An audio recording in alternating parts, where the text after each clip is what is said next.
No, God, please, no! No! No! No!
Righteousness now become my favorite. All kinds of people should get together with small kind of people should get together. America been sowing for centuries. It's time to reap words for blind eyes and deaf ears. Come from your sleep. I ain't even pulling no punches. Cause time is short to the point where righteousness now become my favorite sport. Questions that'll make your mind blow like Krakatoa. Why Christ never died for the people in the time of Noah. And if he most high in the flesh while on the cross, tell me who is he crying out to? Because I'm lost. The last thing in this book has got the best of men. Only fools think the white man wrote the Old Testament. Council of Nicaea declared Christ to be son of God when it came from Tammuz, Semiramis, and Nimrod. They say he married his mother on some wickedness. And if you in the New York Harbor, you can see that witch. All tall and green, y'all gonna blow at the smithereens. They made X-Men on for us cause they know that we Wolverines. But like lions we roar. The heathen just don't know what they got in store. Some do, that's why they on YouTube saying words like you the true Jews. But nothing new under the sun. Could've had iPhones in 81. My ounce of truth for outdo lies that weigh a ton. Cause it come from he who said one, I make 1,000 run. Yah's words won't lose debates. 300 scholars I slay like a modern day Abishai. And no scars on your back don't mean you're not a slave. And that you come and you go, your neck don't have a yoke. And that your pockets is fat, the opposite is broke. Just ask Job and won't be up in smoke. It's he who gave it, and he never called us no Jews neither, so I don't claim it. That sort of thing we need to be detached. Our name came as a result of most infamous wrestling match. Israel, power with men and Yah enhance prevail. Where Malcolm fell to where Marcus Garvey ship never sail. And why the time on Black Wall Street was short and sweet. Truth is hard to swallow to Tulsa, okay, the curses follow. Drop bombs from planes, send many to what you so-called heaven. More died there than 9/11. Forever on the back burner, our stories taught slavery took 100. But Hitler 6 was a Holocaust. GTFOH, all lies like outer space. This is not our place. No war, but y'all need extra on my sword. And I'm praying for his power with every swing. Cutting Israel's enemies down to itty bitty things. The highest praises to your name I sing. And I'm praying I'm on his radar. Ear filled with lots of pings. The first Egypt we left with lots of things. It won't compare to when y'all judges are getting clean us from rotten things. Selah. Stupid, man. Hey man, look, this y'all want. I just want to get a quick message. How we're taught and how we're on, right? Right. You know, it's hard to even fathom somebody respect us as a nation of people, bro, when we don't even acknowledge each other. We ain't got no respect for one another whatsoever. You act like you want respect from the other nations. You expect the other nations to, you know what I'm saying, cleave onto you and you know what I'm saying? They supposed to acknowledge that you the chosen people and all of this, but we don't even got no respect for one another, man. It's okay. For instance, I'm gonna show you a perfect example right now. This is what I'm talking about. Right now, okay, it's a Sabbath, right?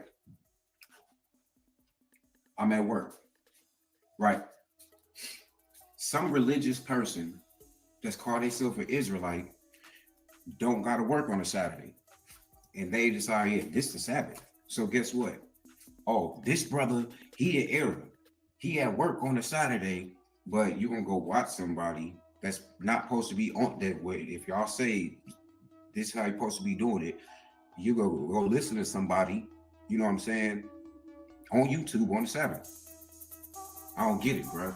You people are twisted, man. You Hebrew Israelites, I don't know how to describe how much I'm appalled right now. This is an example I got for y'all, right? All right. Hey, Shalom, UBT. Shalom, hey, Shalom, Ahabatar, Hanaya too. Hey, man, look. So this is my example, man. I can't make this up, bro. I'm at work. I'm walking downstairs. You know what I'm saying? I'm seeing the customers and stuff. So, as you see, hey, shout out to my wife too. She made maybe some blue and black tassels. You feel me? So praise Howard for that. So, and you can see I got the chain, you know what I'm saying? And I ain't trying to flaunt or anything like that, right? So as I'm walking past this elder, it's an elder, dog. This is crazy. Hold on, wait a minute.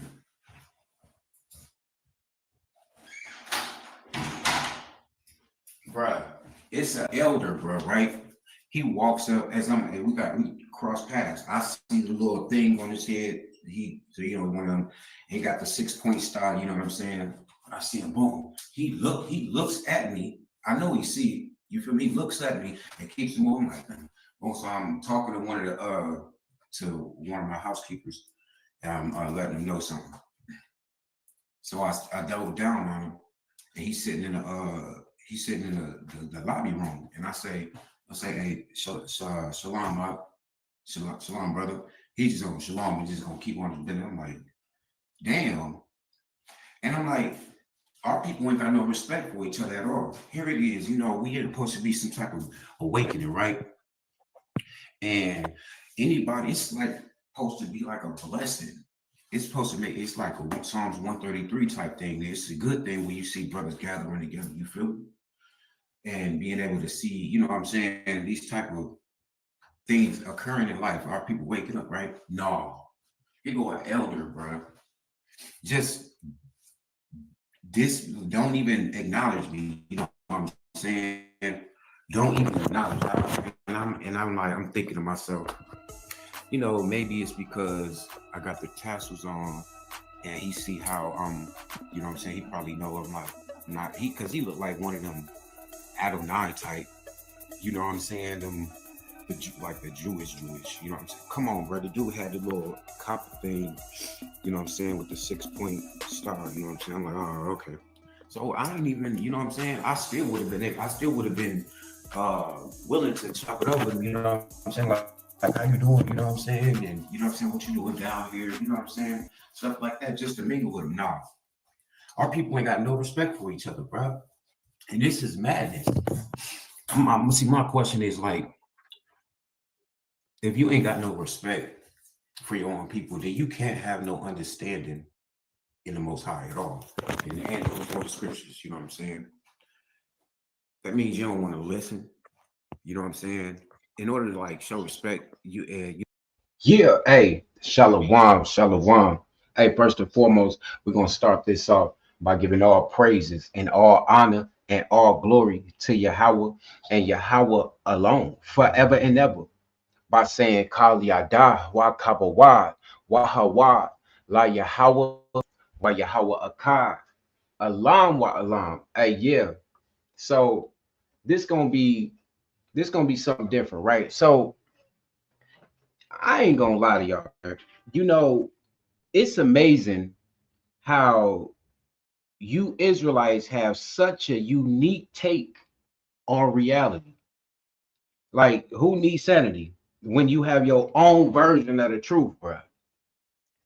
You know, the one thing that really bugs me about this whole ordeal that we about to get into is majority of the comments. First of all, even though it's being said blatantly that we only serve the Most High and Him alone, you have people all in here. Hey, look, I'm gonna be honest with you. You know, if your name in this video, it's only one person that I think I put that I in the description box. I actually put their name in there, and it there was the only person that like hit me. Like, I just wanted to put them in there so they could see, like, I see, you feel me? The rest of y'all bugged out, man. You ain't got no type of understanding, no communication skills. You know, I always thought mental stability was like overrated, but you people, y'all really making it a case for real, man. You know what I'm saying? You know, like, okay, all right, for instance, let's go to, who is this? Which the one of the first ones on my list, this guy, right? Yeremiah Israel 2935. Now, y'all can hit the link if y'all want to, you know what I'm saying, and plead your cause. You know what I'm saying? Let me know what's on your mind. Why do you feel like somebody died for you, and you think anytime you see the name of Yahweh, we talking about your idol? I don't understand why. Look, let's go to this Mr. Yam Ya, whatever. And this lady, boy, oh boy, oh boy, oh boy, oh boy. Okay, here we go. Mr. Yerma is Israel 2935. You say, get out your feelings, brother. Keep pushing the truth. Wait. And then you hit me with this Matthew thing. Now, we've stated numerous of times on Yahweh's portion that before you even get to even Matthew 2, you got to pass Matthew 1 and deal with all of these different lineages that's in there. So y'all can't keep going to Matthew. Y'all need to just throw that book all the way out. But you gonna tell me about Peter? Then came Peter and said, how often shall my brother sin against me and forgive him till 7 times? Look, bro, I don't know why you put this up here. I really don't, because this has this video that I did is talking about how Israelites have no respect for each other. And the first thing that come out your finger from your fingers is get out your feelings. Now, how am I in my feelings if I'm telling the nation of Yasharal, you know what I'm saying,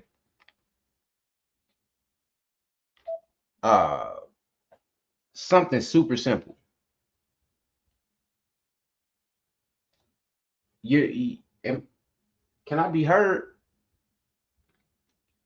Because I don't understand how you get me saying the facts of Israelites have no respect for each other and take that as if I'm crying and boo-hooing. To be honest with you, this is just something that, you know, I see. You know what I'm saying? So I don't understand how somebody could be in their feelings about this. But let's keep this moving real fast, okay? Because when we get more into this video, right, you're gonna see, hey, Shalom, the holy know me. Hey, Shalom, peace, good to see you out here. And Shalom to Hanaya Yasha. Oh, let's go, smash an idol. Now, when you look at these comments, bro, you got y'all talking about the Sabbath. I made one example about how you people react to people that don't keep the Sabbath like you do. because a lot of majority of y'all just follow the enemies, you know what I'm saying, calendar in the first place, you know what I'm saying?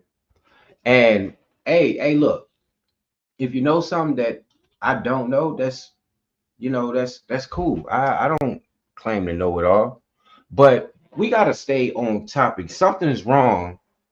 Like, it's just impressive how y'all just managed to like keep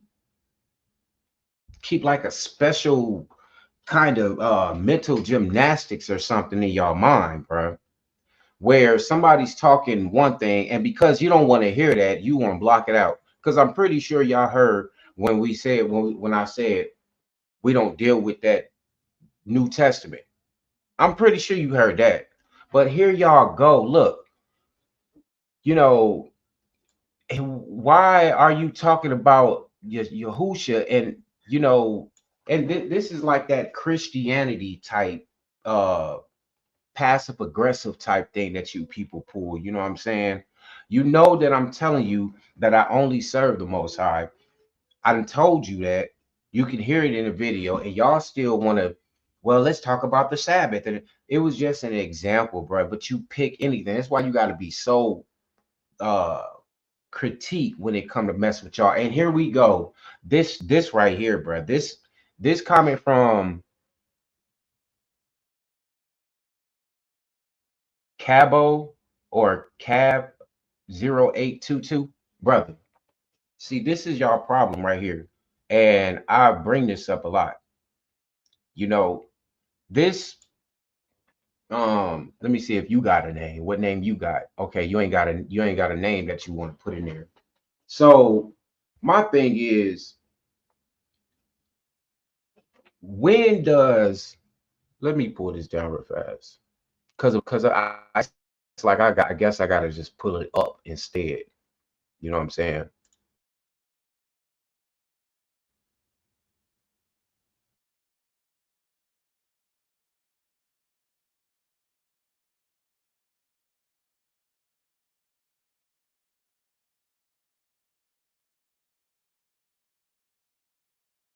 Ah, hell. Hold on, give me a second.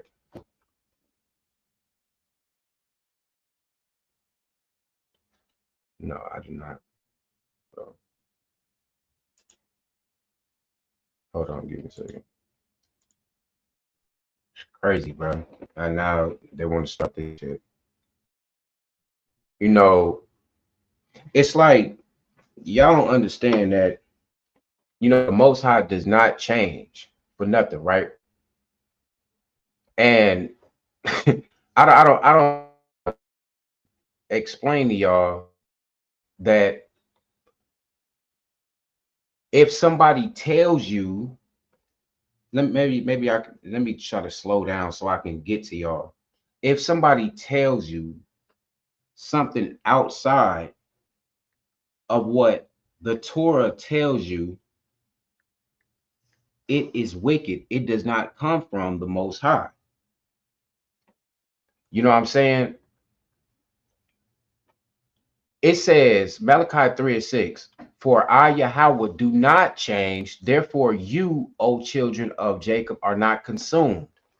This two things that we need to get up out of here, right? One is that he does not change.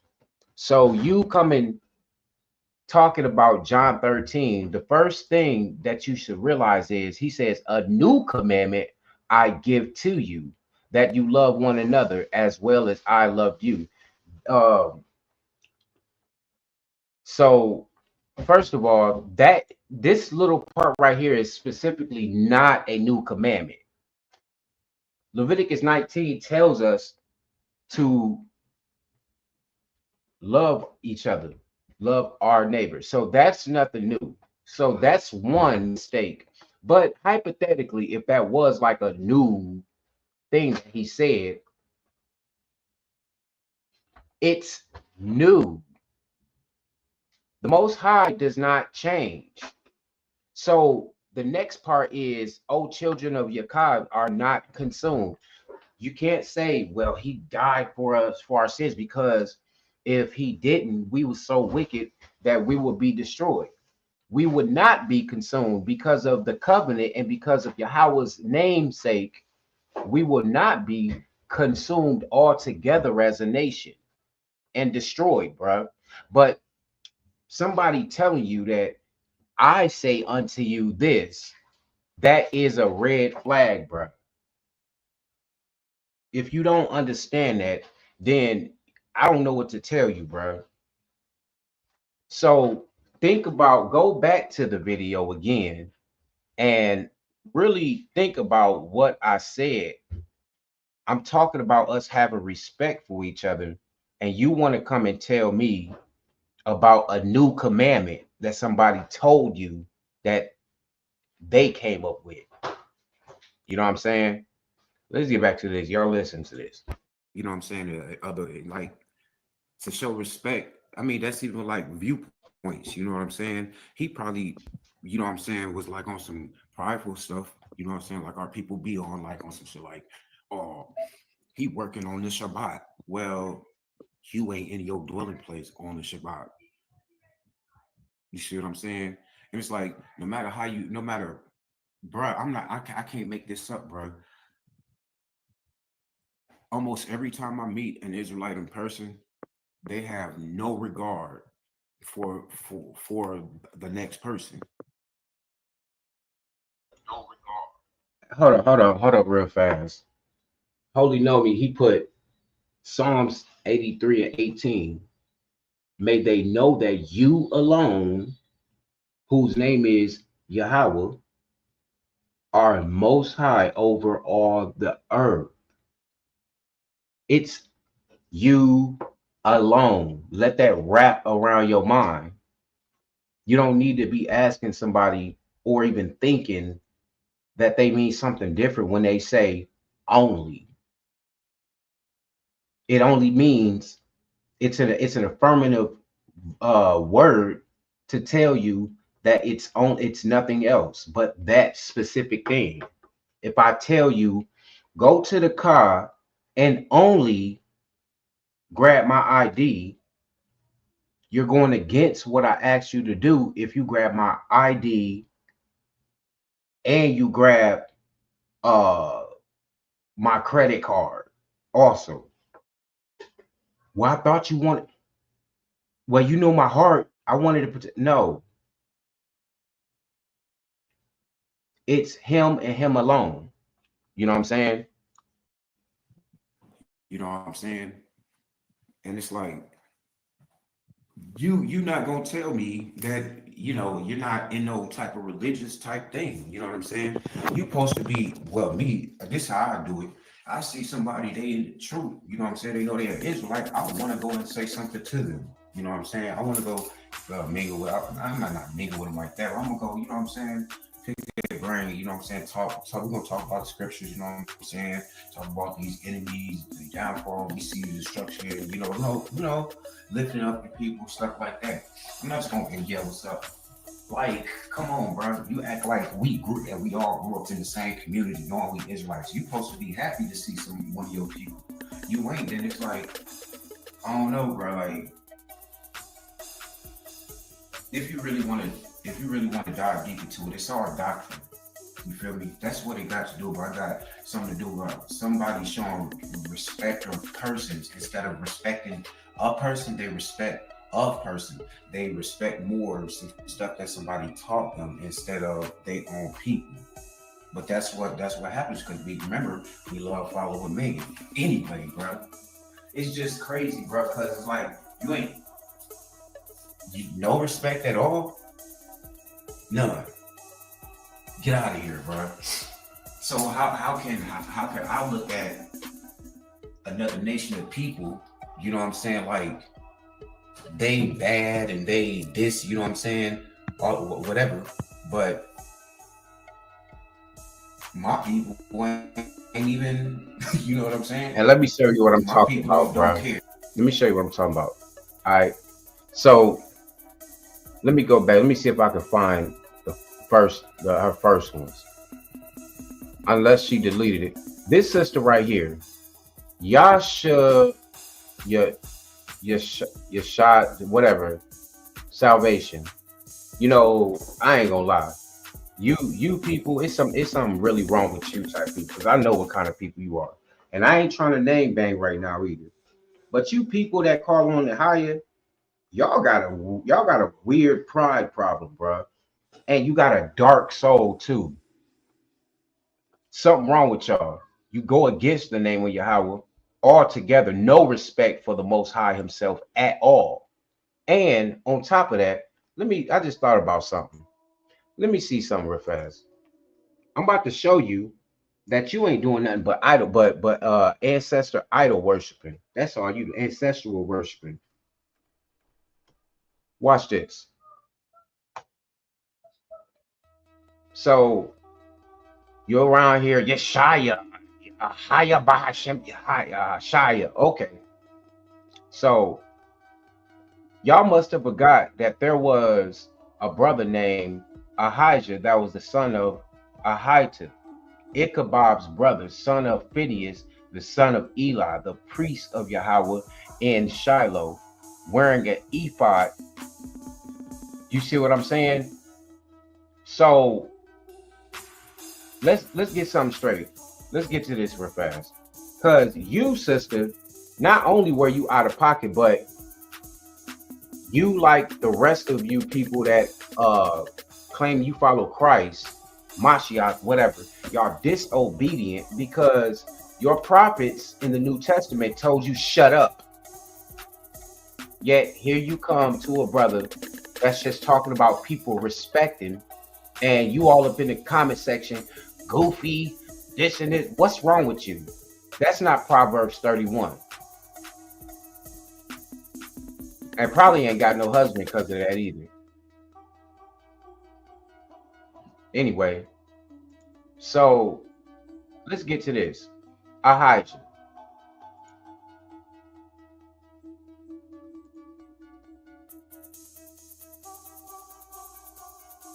All right. It will be pronounced what? Ahijah.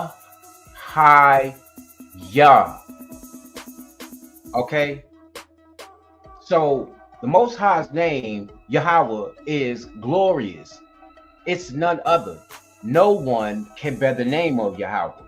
No man can bear the name of the Most High, the creator of heavens and earth. So how dare you think that you getting off from a brother that's calling on Yahweh, and you come up here with this Ahaya Bahashem Yeshaya crap, and that's one ancestor that you calling on. Let's go to the book of Isaiah. Don't even matter what chapter. Let's go here. You ready for your Messiah that you keep Bahasheming about? I hope you are. Because you about to, you need to repent. And whoever taught you that, Yeshaya, Bahashem, Yeshaya, whatever all that crap, y'all, you need to repent. Whoever, if you got a husband, if he taught you that, it don't matter what it is, your teachers, you sound like a GLCC type woman anyway. You need to leave them. You over here calling on ancestors. Yeshaya. Who? Strong's H 3470. Yeshayahu. Oh. Yeshayahu. Oh. Second entry. Yeshaya. Oh. Yeshaya. Yeshaya. Yeshaya? Stop it, bro. Stop it, please. Hey, I said, hold on, I'm having audio issues on my device. Can't hear nothing on my end right now, but here to support, brother. Dang, you can't hear nothing out? That's interesting. Let's see.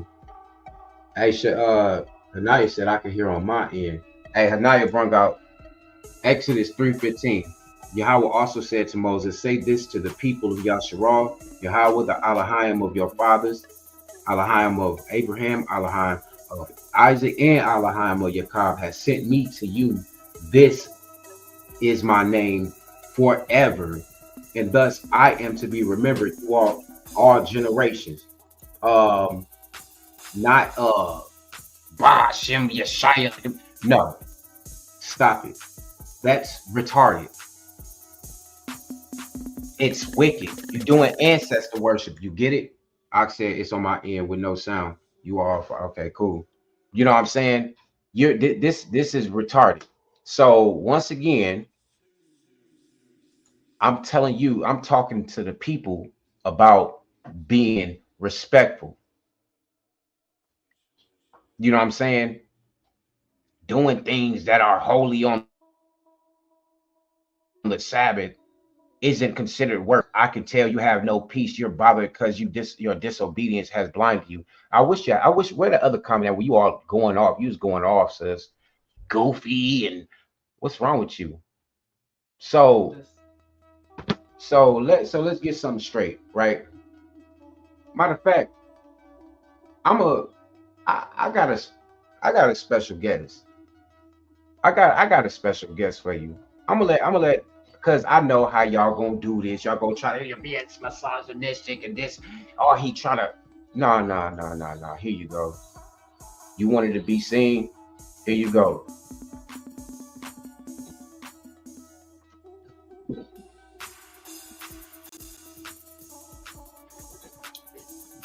Okay, Shalom family.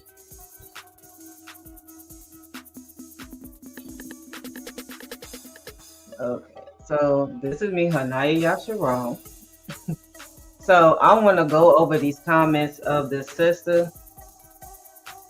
Sisters, you all out there with the haughtiness, it is unbelievable to me. There is no reason why for a lot of you sisters, you all should be coming up in comments trying to correct them or come at them in this disrespectful way, you know. But let me just dive into the comments, you know, for the sister, because we're gonna use her as an example, because she definitely is like embodying the whole haughtiness, like it says in Isaiah 3 about the daughters of Zion. So okay, so at first she comes on here, and he read the first comment saying, doing things that are holy on the Sabbath isn't considered work. I can tell you have no peace. You're bothered because your disobedience has blinded you.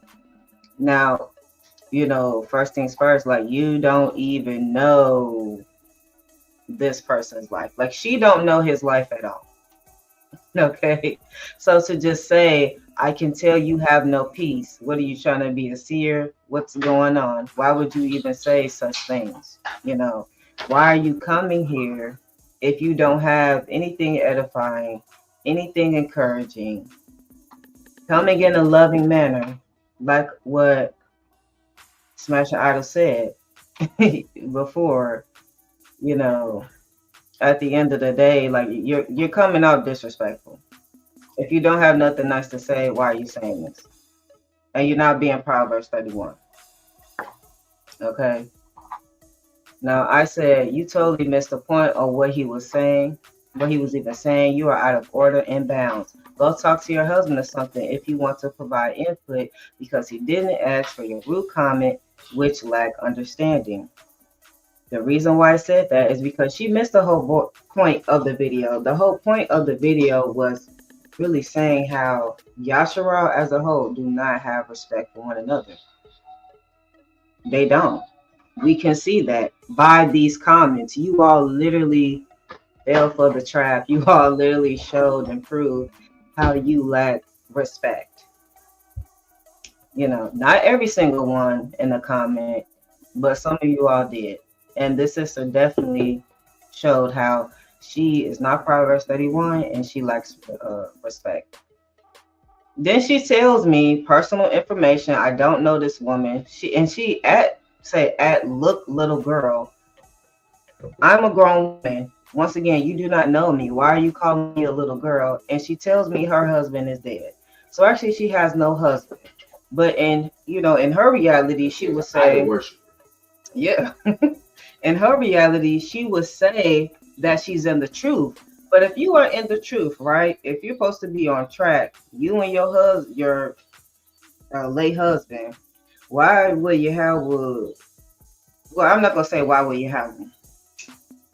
Yeah, for Yahweh to put such harsh judgment, the judgment of death, like that's like, whoa, okay, what do you all have going on really? To where you are now a widow, okay?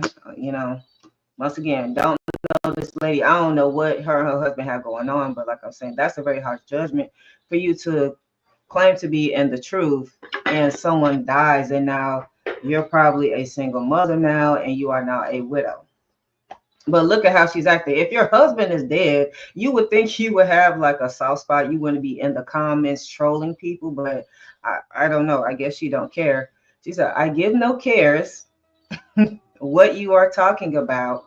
He as what she said, he as working on the Sabbath. So she didn't put it correct. He as working on the Sabbath.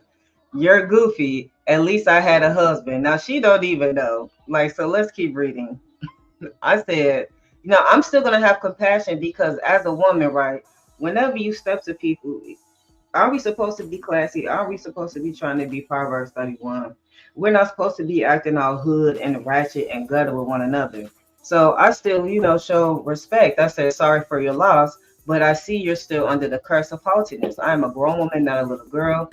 This is my husband. Actually, who video you just up and decided to comment on, even though you had nothing edifying to say. Once again, you missed the whole point of the video and you're proving his point. Israelites don't have respect for one another. You as a woman need to know your place. You don't come at a man like that or another sister, and you're not even right. Bearing false witness. You don't even know his life. Move on and around. Yahweh Kad equals Yahweh is one. And we know Yahweh is our creator. Then look what she say. She doubles down even more. She say, don't be sorry, be careful. And she keeps adding that, like, that's not my name. My name is Hanaya Yasharal. So I don't know why she keep putting at signs, like that's just stupid. She said, don't be sorry, be careful. Once again, like you're trying to fight or something. What that's supposed to mean, I don't know. I didn't lose. She said, I know where my king is at. So of course she's probably New Testament, thinking he's up in heaven with the Lord. No, there ain't. The heaven is Shamayam. That's the sky. So if you think people are dead in heaven, you are sadly mistaken. That's a Hellenistic point of view. Just like the concept of hell and heaven, that construct is man-made constructs. Okay, the heavens is the skies. But let's keep moving. She said, there's a comment section freely given to the public. Just because you don't like or agree with what I said doesn't mean I am out of line or order. You can eat this rebuke with him since y'all won. We are one. Ain't nothing wrong with that. And let me finish that phone when I get done reading. Also, don't be mad at me. I didn't make the statute nor command rest. The word says what it says. No, his name isn't YHWH. I didn't say his name was YHWH, but whatever. So put some respect on my Abba name. Unlearn now. Back to this Tyson fight. So this is so much to unpack here. She talks about how there's a comment section that's given to the public. We are supposed to be a family, right? Either you New Testament or Old Testament to my Torah. We know that we're Yasharal. So there should be a respect for one another. You should come, especially as a woman, in a comely, delicate, lovely way. You should not be coming to somebody disrespectful. We don't even know who you are. You coming over here commenting and being disrespectful. Nobody disrespected you or asked for your comment. Yes, the comment section is there, but does that mean you go disrespect your people? Does that mean you belittle them or put them down instead of trying to encourage them and help them? Because once again, with the Sabbath, everybody cannot take off the Sabbath. Everybody don't go by sundown. Well, Friday. So like Friday sundown to Saturday sundown. It can add, I want to say one thing. If you want to be honest, it says 6 days and 1 day. A lot of you people do 5 days and 2 days off. Yes. So let's not get technical here. Okay. Right. Yeah, because to be technical, most people work 5 days a week and they have 2 days off, Saturday and Sunday. So that's why a lot of you all go by the Friday and Saturday. And also a lot of you all are taught by camps or other congregations who are out here online, or you all are taught by, you know, the specific mores and rabbis or whoever that you watch online, and you just follow them. And also make videos off of what you have been taught and learned from somebody else. That's how a lot of you people channels get started. You watch somebody else and then you just go make a channel, you know. So let's not pretend here, you know, this is not going on. And there's no reason, once again, for the disrespect. Nobody know this woman. Nobody cancel her disrespectful. So why would you come here in a manner of disrespect? When you first approach anybody, if we was on the street, you wouldn't walk up to me, especially a woman. You ain't finna walk up to a man and disrespect him. You're gonna come in a different way. That goes for a man and woman. Half of you all are just keyboard warriors. You get, I don't know, this excitement, or I don't know, you feel empowered because you can say whatever you want and I guess log offline. But that's not how things really go. Because half of you all, if you was in person, you would not say or do the things that you do online. And that's just facts. But let me keep going on with her specific comment. Now she say, I can eat this rebuke since we was one. She did not rebuke anything. It's like, what did you rebuke? Because you missed the whole point of the video. You're just being disrespectful and you're proving the point of the video. And then she said something about that. Okay, now let's get to the name. If we go, I already posted the scripture. I don't know how people get this mixed up. You all go, is it verse 14? If you read down, then you will have your answer. That whole Yeshaya, that's Isaiah. That means Isaiah. The Ahaya, like, no, that's not what he said his name. The Most High did not say his name is Ahaya forever. So if you all read the whole chapter in Exodus 3 in the proper context, then you will know the name.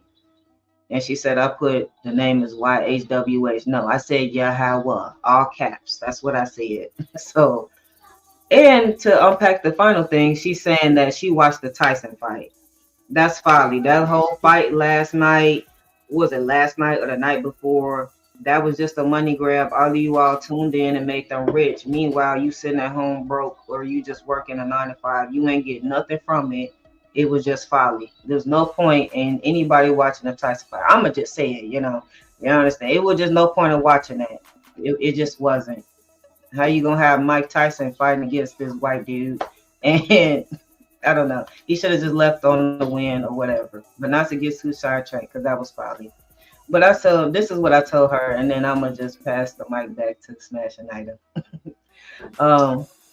I said, you really think you getting off still being haughty, which she was. Watch the folly fight. Okay. Just like how you commented, I could comment back to you. You do not, you not rebuking nothing, just so you know.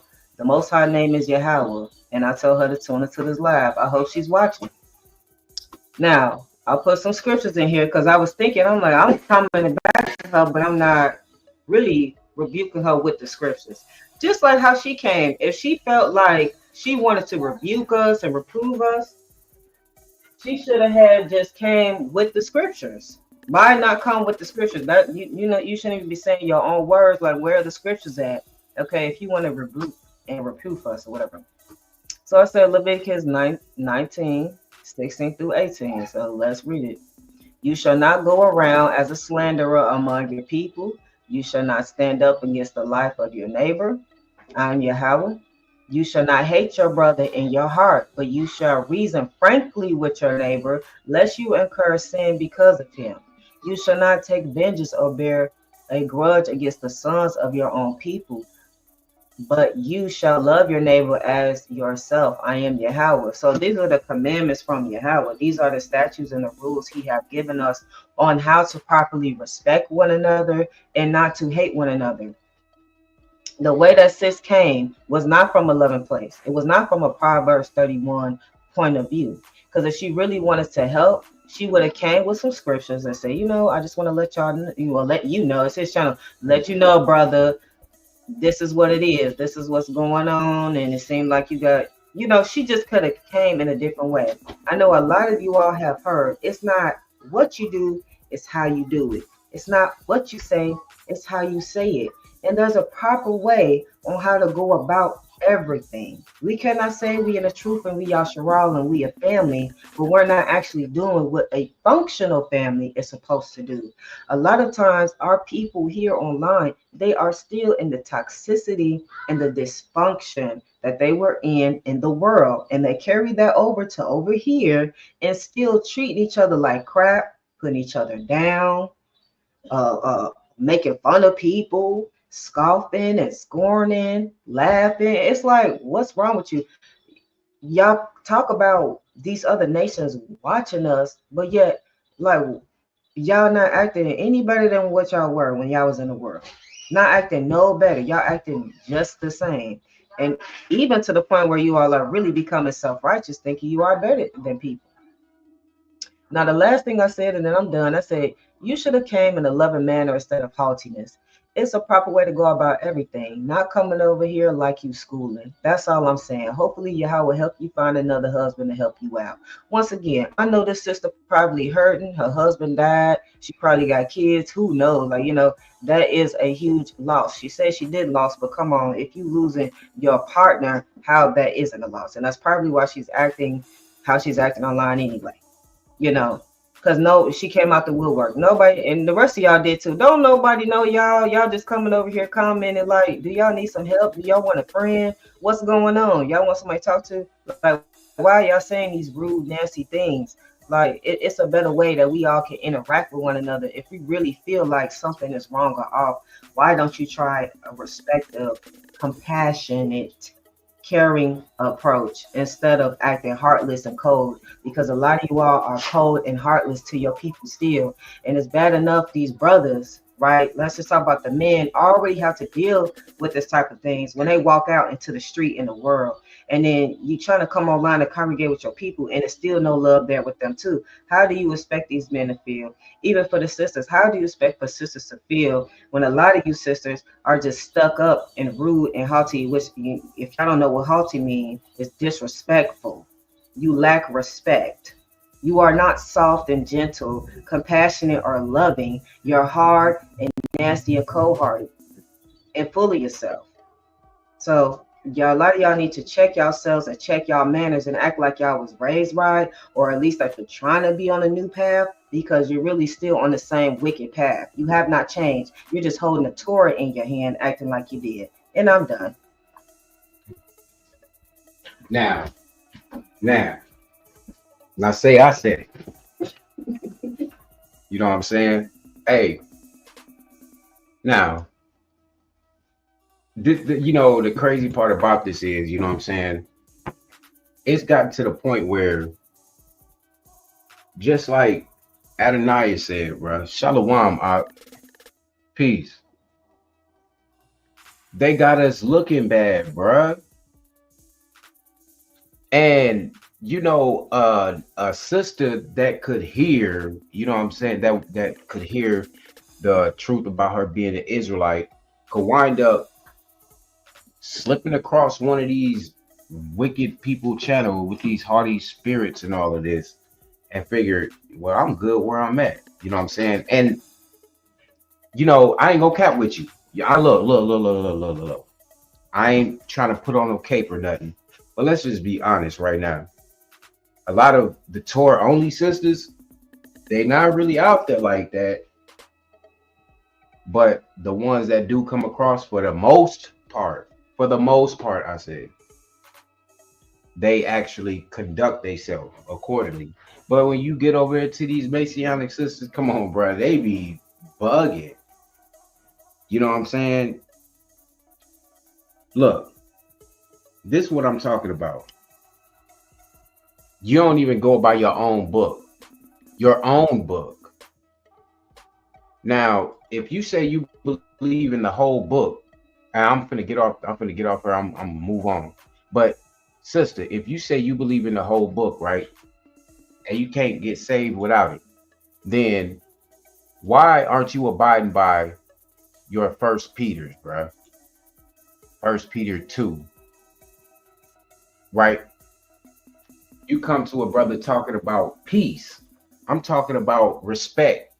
You know what I'm saying? And the obvious of what our nation is. But nah, because you know that I only call on the Most High, and you have a problem that I don't follow your idol, you go against your own thing, bruh. 1 Peter 2:1. So put away malice and all deceit and hypocrisy and envy and all slander. You come straight up and do it. You're rebellious. You know what I'm saying?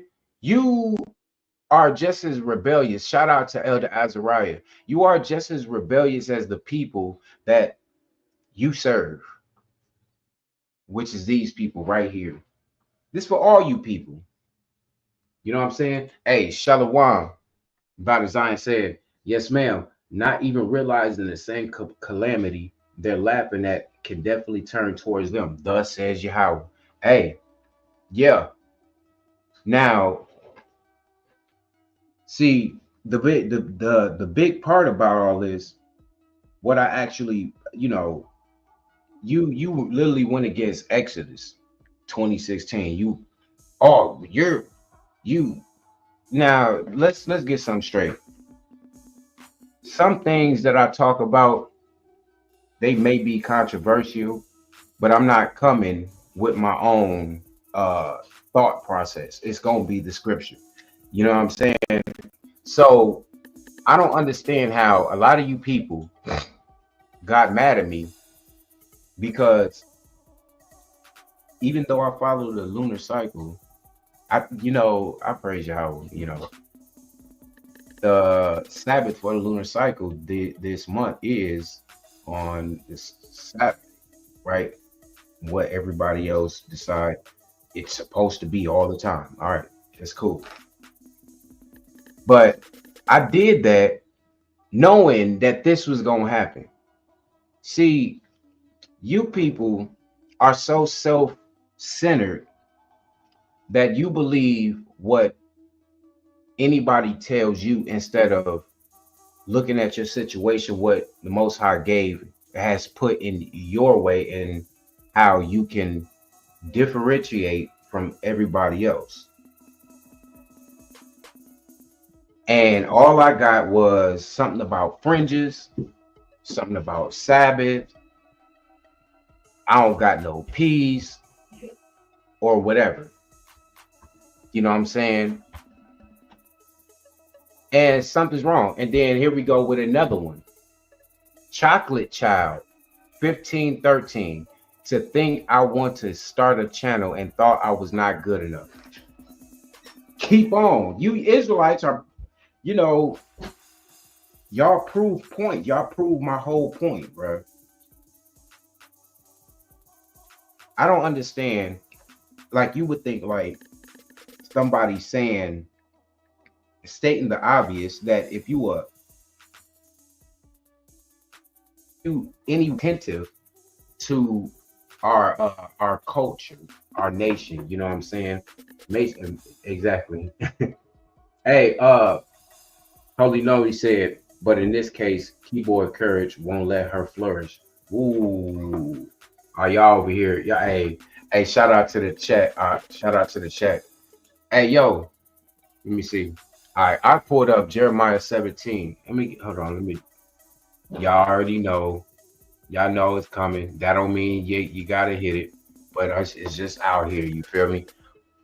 I went to Jeremiah.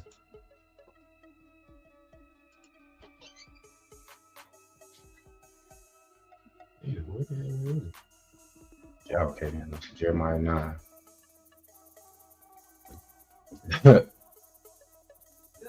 won't even. I don't know. Just looking at that Peter, bro. Won't even abide by that. Y'all just rebellious either way it go, bro. No respect for your people, no respect for your house. You ain't got no respect for the Most High. If you ain't got no respect for his people, you ain't got no respect for his people. You ain't got no respect for Yah. It's that simple. Jeremiah chapter 9, verse 3 through 5. They bend their tongue like a bow. Falsehood and not truth has grown strong. Whoa. Hold on. Give me a second. I got light. Hold on. I got light up. Light up. Y'all were tripping. Jeremiah 9. This is crazy.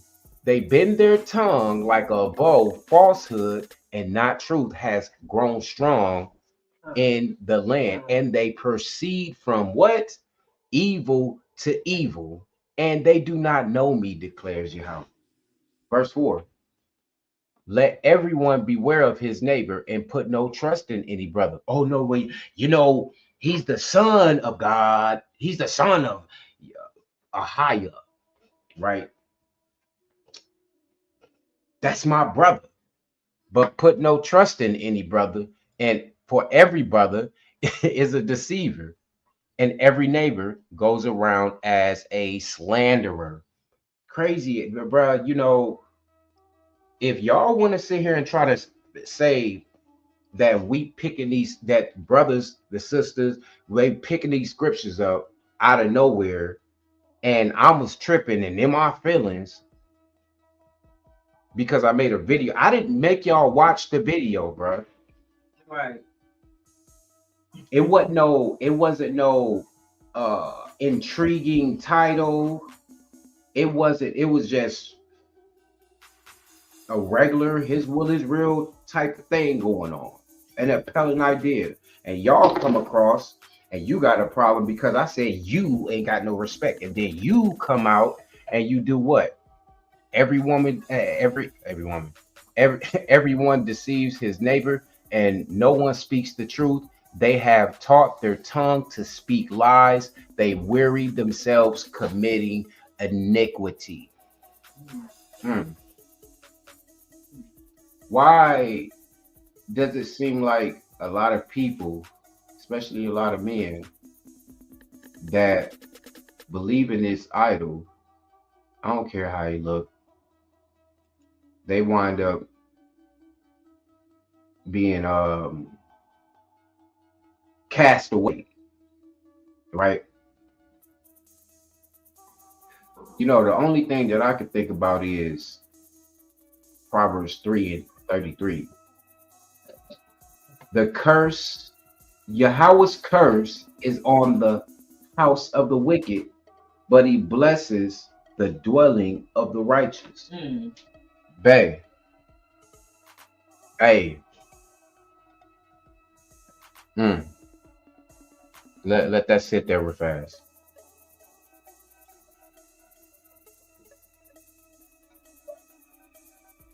You done fucked up now! You done fucked up now! All right.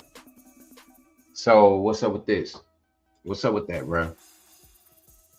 You know what I'm saying? Hey, Ox said I was outside burning idols before I seen you online.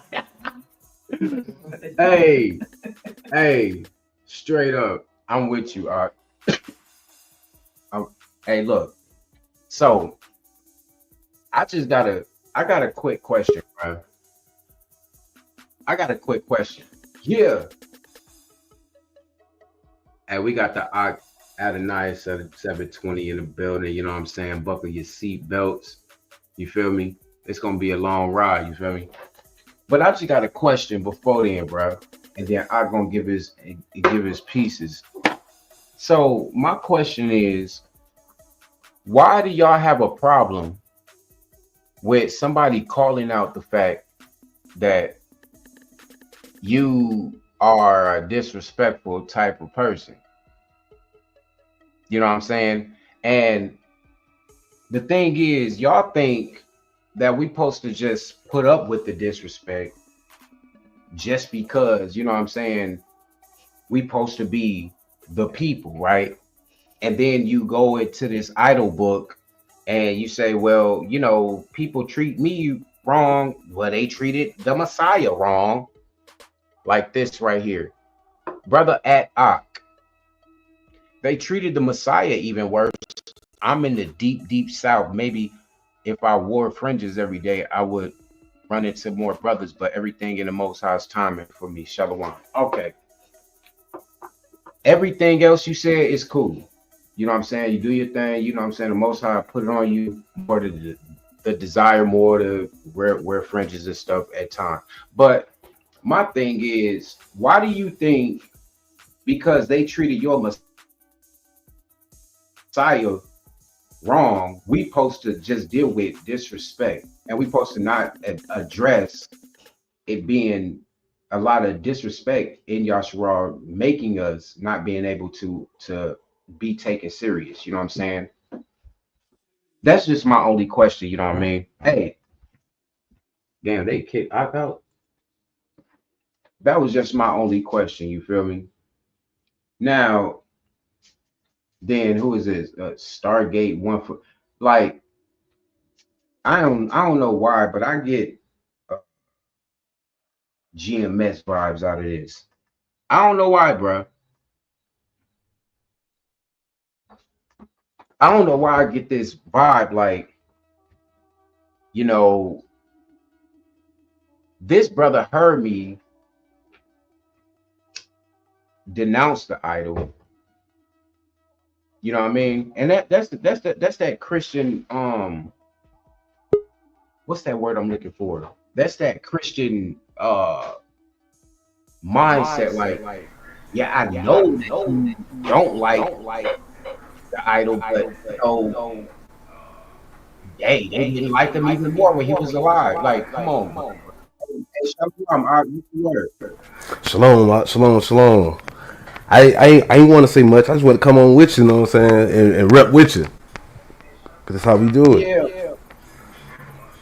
Yeah, you know what I'm saying? I just don't understand how they get this notion like it's supposed to be like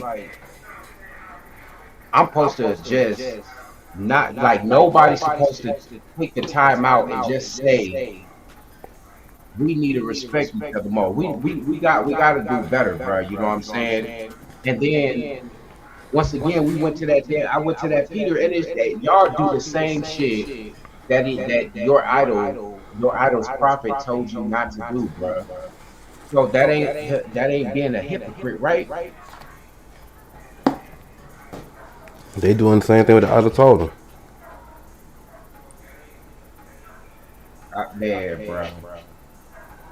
Man, bro. Oh, this is Balazar said his family. Okay, hold on. Hey, you got something in the background? Maybe. Let me change it. Hold on. Can you? Cause see why I'm probably sounding different because I came in through. I think I'm on my girl account through my laptop because it's showing different. It's showing for like the cell phone type. What I'm looking at right now. But I'm on my laptop. That's why I backed out and tried to go back in and see if it'll re-upload my profile on StreamYard when I come back in. Okay, no, I think it was the screen that I'm sharing. I still had it on. It was on off. Oh, okay. It ain't me now, so I don't feel no effort like that. Let me turn on. Let me see if it echo cancellation. You still hear that sound?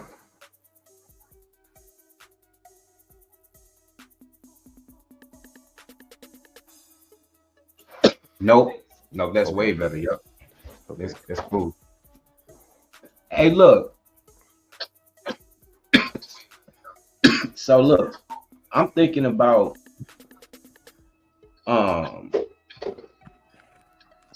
Proverbs 20 and 19, right? Yeah, Proverbs 20 and 19. Let me pull this up real fast, man. Because I don't really get how the people like miss stuff like this, man.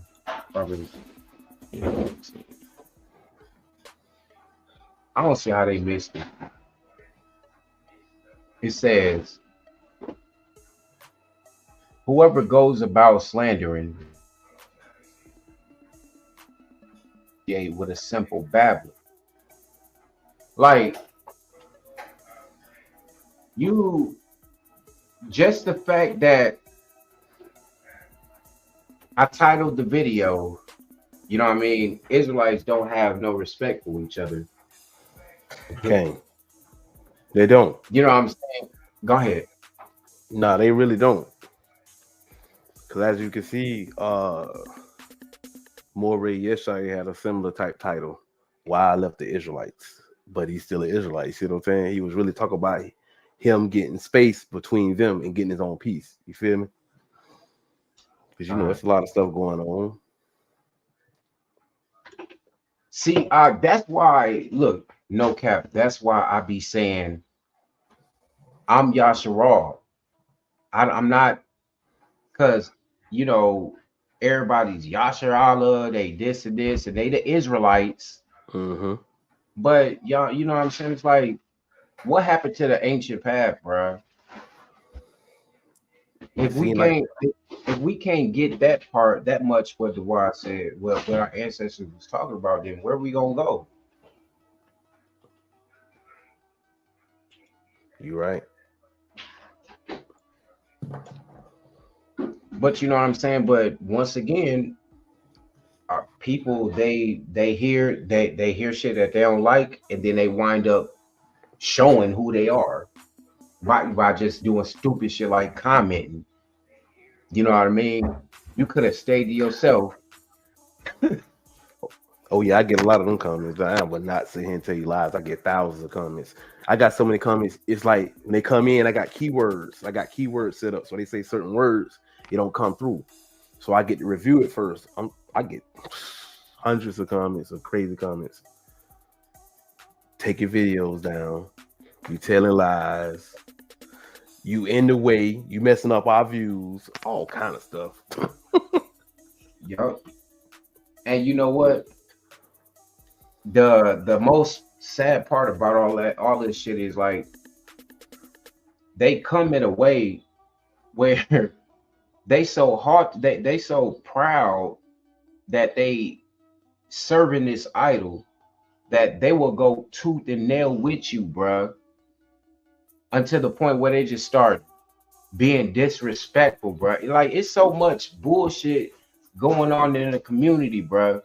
It's like the people gotta have this sense of when I say people, I'm talking about them. You know what I'm saying? The oppressors. You know what I'm saying? They have to have this sense like, okay, we're in a good spot because the people that's actually pushing the Most High and exposing wickedness in all type of avenues and in all type of different ways, you know what I'm saying, unlocking the Israelites' mind, they in a thing like they ain't nobody hearing them, ain't nobody listening to them. Okay, just like this, I ain't gonna cap with you, bro. YouTube usually suppresses the views, you know what I'm saying? Yeah. Ain't no way in hell you telling me. I really feel like they was just like let a floodgate open, just, you know what I'm saying, let all these people listen to this shit and get him in the comment sections so he can, you know what I'm saying, rev up. Nah, bro. I'm gonna handle y'all. I'm gonna handle y'all with. We gonna cut y'all up real slow here. Hey, Battle Zion said, and that's the biggest blessing. Y'all showing you their foolery, exposing them to the nation, so then you can mark them in who to stay away from. Dirty baggage. Big con. Big con.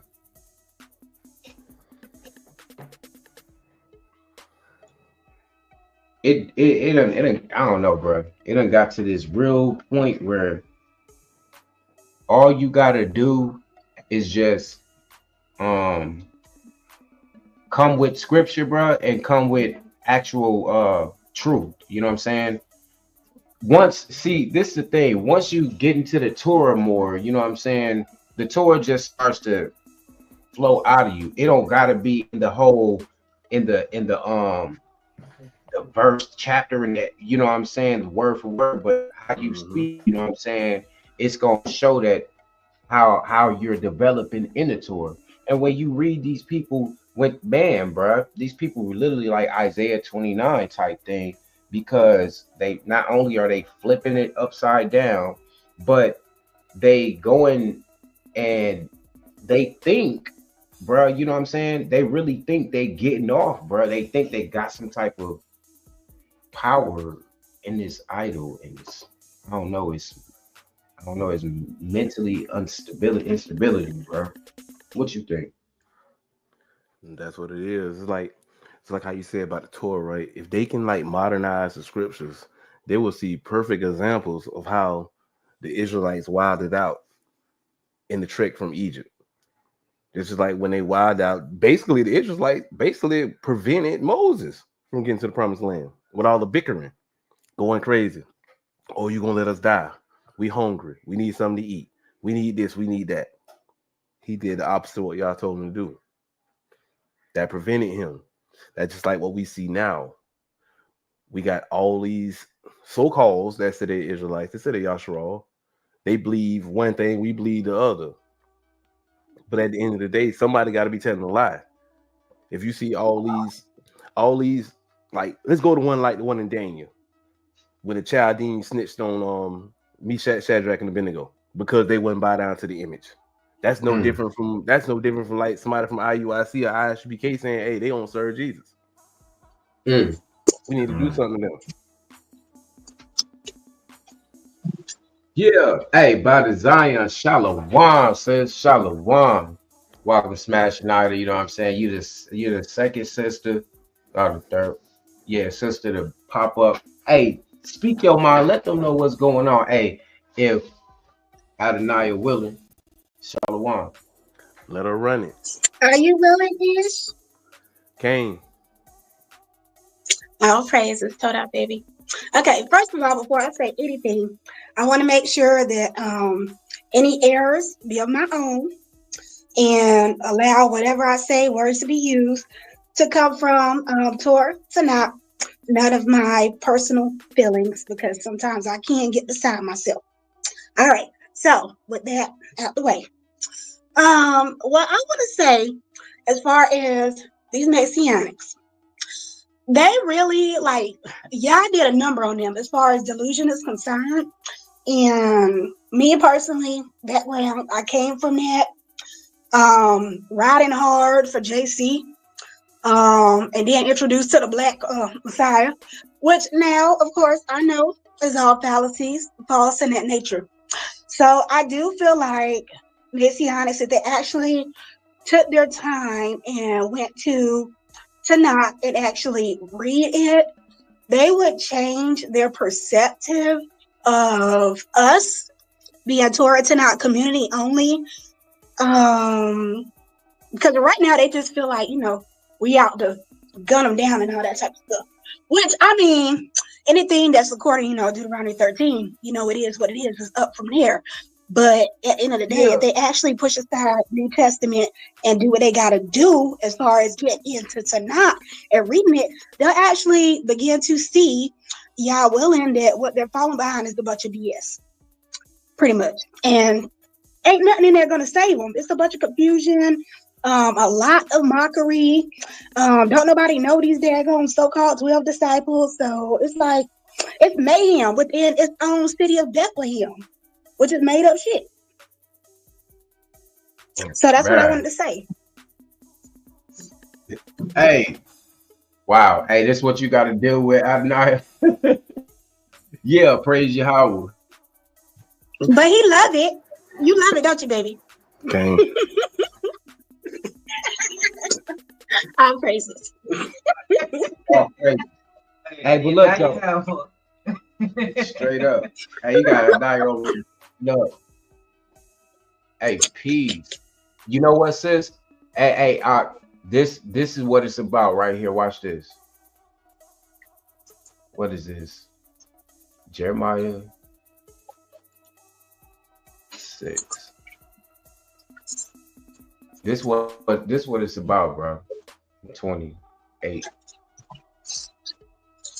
Watch this. So it says, I'm gonna start at 27. I have made you a tester of metals among my people, that you may know and test their ways. They are all stubbornly rebellious, going about with slanders. They are bronze and iron. All of them act corruptly. Hallelujah. They got respect for each other. Yes, they do. Go up. Can you go to two? The two right quick. God. So I just want to show this. I be heard back here. For Jeremiah 6:2, right? And I think this is another example for the sisters. Mhm. Yeah. The lovely and delicate bread I will destroy, the daughter of Zion. So my bad, because I got myself in my own ear. Sorry, y'all, for the pauses. But okay, so the lovely and delicate bread I will destroy, or breed I will destroy. That's letting us know another example of like how we're supposed to be as women. A lot of these New Testament women, of course, like because I remember when I first got into like the community of knowing who I was, and like coming online trying to find, I guess, like a community to join. Like most people, they're like Proverbs 31. You gotta beat Proverbs 31. Blah blah blah blah blah blah blah. But then you'll see a lot of these sisters aren't actually and achieving the goal of being lovely and delicate. Okay, they are still. No, by Zion probably can attest to that. A lot of these sisters still out here crazy. Yes, yes. Let me go ahead and say something real quick. I do apologize for cutting you off first off. But yeah, as far as that Proverbs 31, I understand, fully what that chapter means.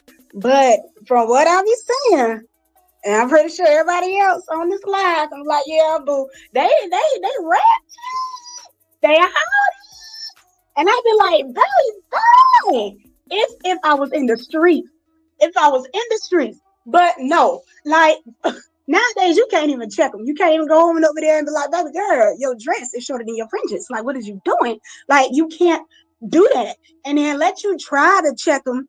They look at you like you the one with the problems, and they're like, oh, when she walked around, the Kimbo, they're like, she walk around with this guy, y'all thinking she's somebody, because I am, and you are too, once you realize that you are.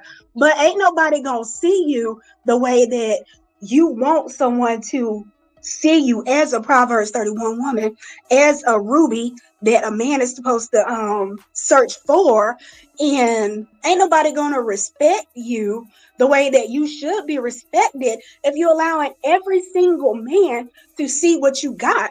There's nothing there hidden for your ish if he ever comes around and proposes. Like, there's nothing there for him to be amazed at, because he already done seen it when you're walking towards him.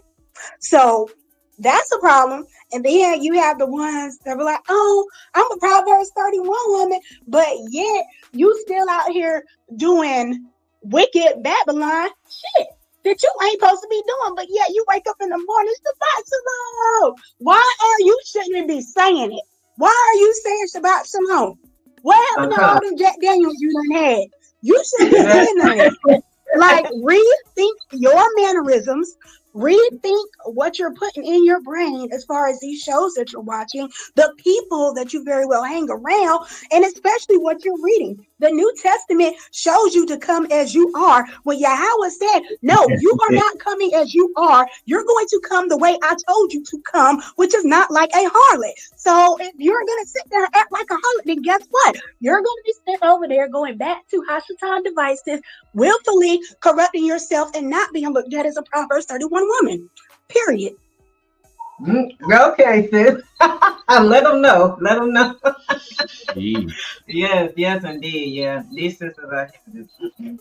I know that this ain't just about the sisters, about the New Testament, brothers and sisters as a whole. But yeah, these sisters in the New Testament. It's so crazy, because my main point to these sisters in the New Testament be, aren't you supposed to be quiet? I thought it said, suffer not a woman to teach. Ain't y'all supposed to not be talking? That's my main point. They need to answer that one. Other than answer that. Quiet. I thought y'all supposed to be quiet. I ain't think y'all. It's okay though. They're rebellious in their own doctrine. They just make this make sense. Facts. Big facts. But look, JC died for them, so they free to sin, baby. Even though they gotta repent for the sin that they committed, that the flesh God said it was saved from. Okay, so they good. They going somewhere. It ain't gonna be Zion, but they going somewhere, baby. Yeah. You know, they think they're gonna die and go to heaven. Even though they can be wicked, they're gonna be wicked their whole life, but somehow they just gonna die and go to heaven, you know, to the sky. With all the virgins up there, big eyed, ready to take care of them. Okay. Oh no, that's the Muslim doctrine, right? When they say you're gonna die, they get 7 virgins. All the men get 7 virgins. But automatically a strong drink. I ain't gonna get started. No. Thank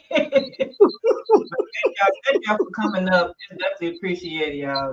Thank you for showing the support.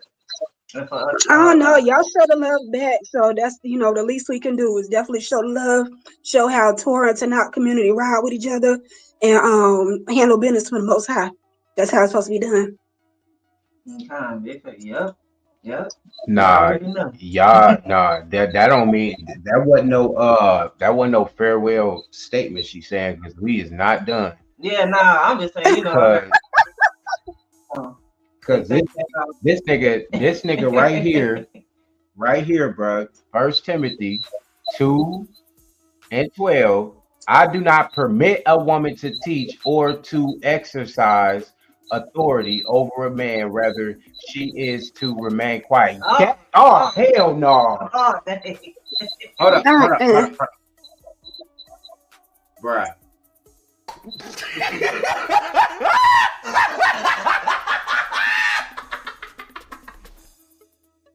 Hey, that's straight like that. I ain't that. He said it, and y'all still rebellious, bruh. You know what I'm saying? That's why Jeremiah. That's why look, Jeremiah 5:20, bruh. I mean, damn, bruh. Jeremiah just be chopping people up left and right, bruh. For real. Look, Jeremiah 5:23. That's why I say they gone, bruh. They just not only are they rebellious, but they just gone away. But this people has a stubborn and rebellious heart. They have turned aside and what? Gone away. They're gone, bro. You know what I'm saying? But then look, this is the crazy part. The same dudes that suffer not a woman to teach and don't perform a woman to teach, they'll see her. She'd have been on one of our comments and stuff. Won't say nothing. Yeah, you know. Hashem, Yahweh Chai, then he blessed you, sister. You are Proverbs 31. Stupid ass. Now look, Smash Out. You know why they really be telling them that? They really be telling them that because they know that women are mostly the ones that are the majority to be in those, I guess, religious settings or whatnot, learning and things like that. Outside of the men. So if a woman actually takes her time and reads Tanakh, and then she's gonna come with questions. And when we have questions, we ain't gonna let up until we get an answer. So if she's learning this stuff and then bringing it back to one of these fake Israelite camp leaders or whatever the case may be, and battling them and what she's learning from Tanakh, Yah willing, they're gonna look at it like, okay. So first of all, you're challenging me. Second of all, now you were told to be quiet, but now you're not being quiet because you done figured out some stuff, and now you coming to say something to me and all that type of thing, but you very well can't talk to me. But that's going to cause a strife within their little thing. So she's going to be kicked out or name called, whatever the case may be, and all that type of stuff. So I honestly think that's another reason why they don't want women to speak. Because they'll learn, they'll pick up on stuff if they actually go and look for it. Shit, slide up on in there, Adonai. Shit. Yeah, slide up in there at 720 because I'm tired of talking. Be talking, baby. Do something different. You're doing a good job. Why stop you? Don't say that. Don't say that because my mouth be going. That's why my videos be so long. Say something, 720. Talk about how you like hearing me talk. No, but look though, that's why they don't like it. They don't want to hear our talk though. You feel me? Mm-hmm. That because it's gonna be 100%. You feel me? Hey, Holy Nami says, A fool's pride trusts a fool's pride trusts and serves a human, serves Christianity, serves Islam, serves the science, serves a flag, etc. But I'm gonna serve the Holy One till my heart gives out, till the Big wheels. facts. Hallelujah. Yeah. Hallelujah. All praise to the Most High. Straight up. Yes. You know what? I ain't gonna cap. That one right there deserved this. Hold on, real fast. We about to smash tonight.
Hey, Morris King says, "Yep, the camps are a cult, all about control and shaming tactic, bruh." And that. I mean, you know, that's more than just a statement. You know what I mean? These dudes, man, they got a mind control issue. You know what I'm saying? Not only have they been, their mind is controlled, but they got a, what's the word I'm looking for, babe? They got a power, they're on a power trip, you know what I'm saying? Hey, hold up. Let me make sure. They megalomaniacs. That's what they is. They megalomaniacs. Let me make sure I put the welcome mat out here. I gotta make sure I put the welcome mat, you know. But yeah, they actually got some type of issue, bruh, because it's like, how can you think in your head that you're over your household when you have to go through someone that felt pain just like you can and could not save it? How can you call yourself a real man? You know what I'm saying? All of these brothers in this comment section talking about Baha Hashem this, and it's like, bruh, you think just because you decided to be a racist, that's what you're being, and you're black, you know what I'm saying, that you have some type of black power now. You know what I'm saying? Yeah, because well, just to add my little 2 cents. Yeah, because all I have been seeing with the New Testament community, what it has turned into, really essentially what it is them taking the white people doctrine and making it into their own. So what they was oppressed with, what you were oppressed with, ultimately now you're just flipping it on the white man. You know, saying, oh, the black JC gonna come and now he gonna kill all y'all white people. When all in all, you know, white people made up this doctrine just to specifically oppress you and to conquer you and others with the, you know, discovery and all that. Paper bulls, Papa bulls, all that. Yeah, so I don't know. These people So you know this, and you said it exactly right. Get that butt. Yeah. Yeah. So even then, like, I don't understand. And what kind of blows me too is these New Testament people, when they study history and they even study about Christianity, and it's like in their mind they separate the Christianity with being a Hebrew Israelite believing in Christ, and will say they not Christians. Well, y'all still, I get what I'm saying, like they still, like y'all still in the same doctrine, but somehow you're like separating the two. You like, yeah, Christianity. They'll be saying literally, yeah, Christianity is bad, and yeah, you know, this happened, that happened, but it's like you still believe in the same doctrine as Christianity. Don't you see it? Like, how do you not see it? So that part really blows me. You know, I don't even. I know it's a psychological term. I can't think of it right now, but it's like I think it's disassociating. This is That black paint one hell of a drug, ain't it? that's Mm-mm-mm. crazy. Yeah. Boy, I did boy. want to point out something real quick. Let's Ecclesiastes go. 12:13, where Yahweh states to keep my commandments, right? And then if you go to New Testament, Matthew 5:17 through 20, where JC stated that the commandments are done away with. So in that verse, it's like JC boldly stated that he has come to fulfill the law. But if he came to fulfill the law, then why is it that there's still hell on earth? And why is the wicked running free in Babylon? As Babylon still has a stench upon itself. So when the Creator stated there will be peace during the final days in Isaiah 28:18 from the Tanakh, he said that your covenant with death shall be annulled. So if you're technically still dying, then what did JC fulfill for you? And if he fulfills something and so-called rose again on the third day, where the hell is JC at right now? Because people are still dying. Please, if there's any New Testament people listening to this, please clear it up for me, because I want to answer. Yeah, that's a good one. So that's good. Yeah. So they haven't read Hosea 6, Hosea 6:2. If you pull it up, because JC is not going to rise on the third day. It actually states how we're supposed to. Trying to pull it up. It's like Tripping. All right. Yes, in the trip. All right, Hosea 6:2. Yeah. After 2 days, he will revive us. On the third day, he will raise us up that we may live before him. Right. We as in Yasharal. Right. So we're. Yeah, that's a good point, because I'm wondering too, like, if he died, where he at? He died, and when he in the spiritual world, okay, where is he at? What's going? How can you all say you're saved, but like you said, the world is still in this terrible state? Like, how can y'all make that make sense? And y'all said we all saved, but then somehow he still got to come back again to, like, do what? Like, they have to make the doctrine make sense, because how can you already be saved through them if you confess, which that's a whole ritual. You have to say these specific things to show allegiance, but then somehow he has to come back again and kill you. I don't know what text that is in there, but it says he was specifically, in Christianity, it says if you believe in him, what they say, he did not come to bring peace, but he would divide. I don't remember that word, but he said he turned daughter against mother, father against son. So he's not bringing peace, but we know you have 10:34. I think Matthew 10:34, ain't it? Yeah, something. Yeah, I don't remember that. I can check Matthew 10:34. Yeah, 10:34. Yeah, let me see. This man, stupid ass thing. This is the dumbest book ever. They tried though. They did. They did. Right, They did their big one though. I promise you they did. Do not. On me, some Shakespeare stuff. Okay, do not think that I have come to bring peace to the earth. I have not come to bring peace but a sword. That's why y'all disrespectful now. Tell them. Sick individuals.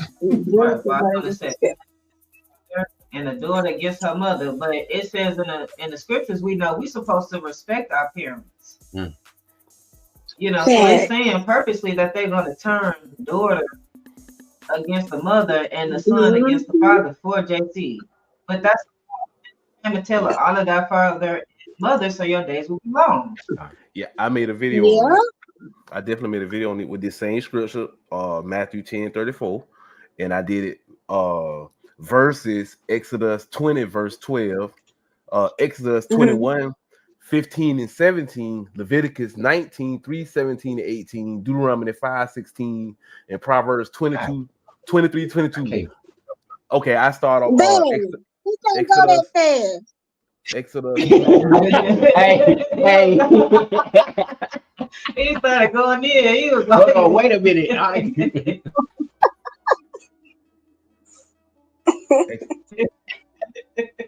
Hey, you die, yeah. All right. Calm down, my boy. I'm ready. Okay, we're gonna use the first sword we're gonna use on Start it. the sword. Start getting it. He started speaking in Hebrew real quick. No, I had a switch on it. It was a switch on it. All right, speak to me. Exodus 20 verse 12. All right, let's get it. 20:12. All right.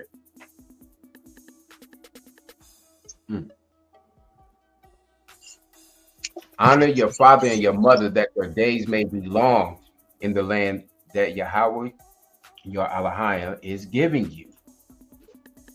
Okay. The next one is 21, chapter 21, verse 15 and 17.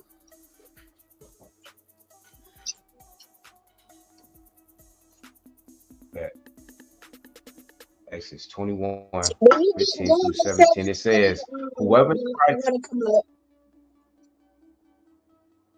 Hold on, say it again, sis.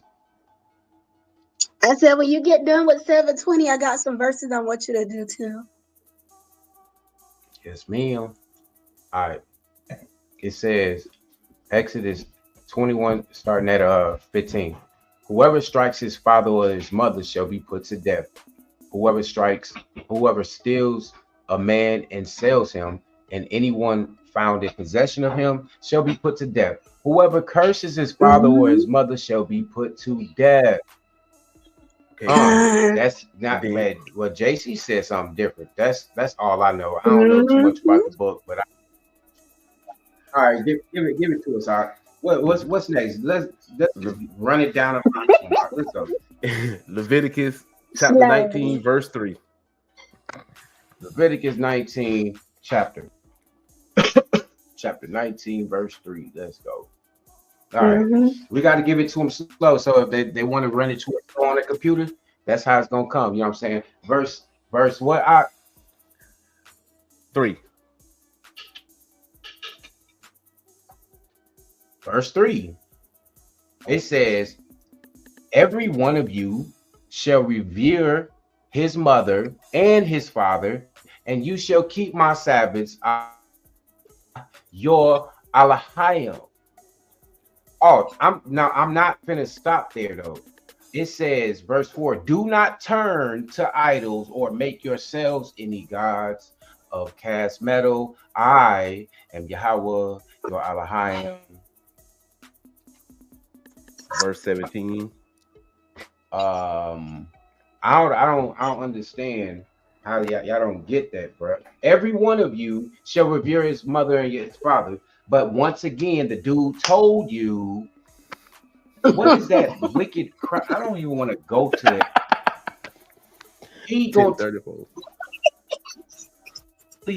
So basically,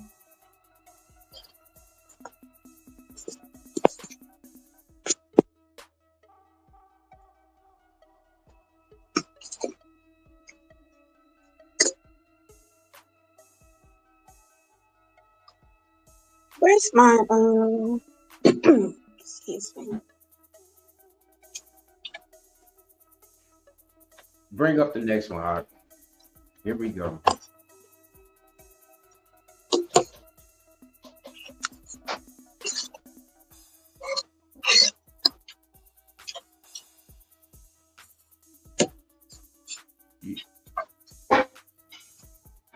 You on mute?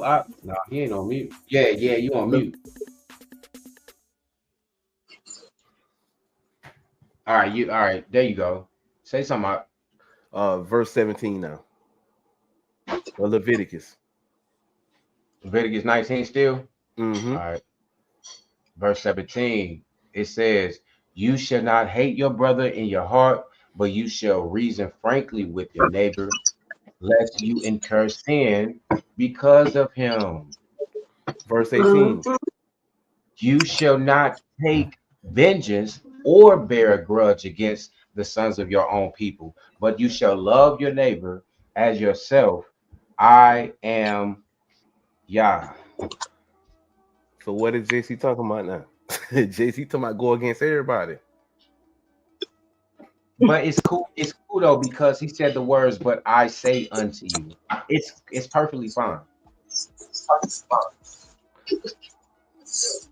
You know, you gotta realize you don't read the scripture when it says, I will not give my honor or my glory to anyone."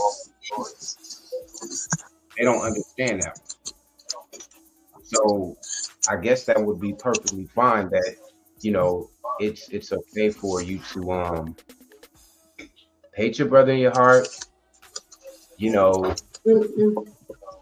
slander. That's cool because it's for idolatry.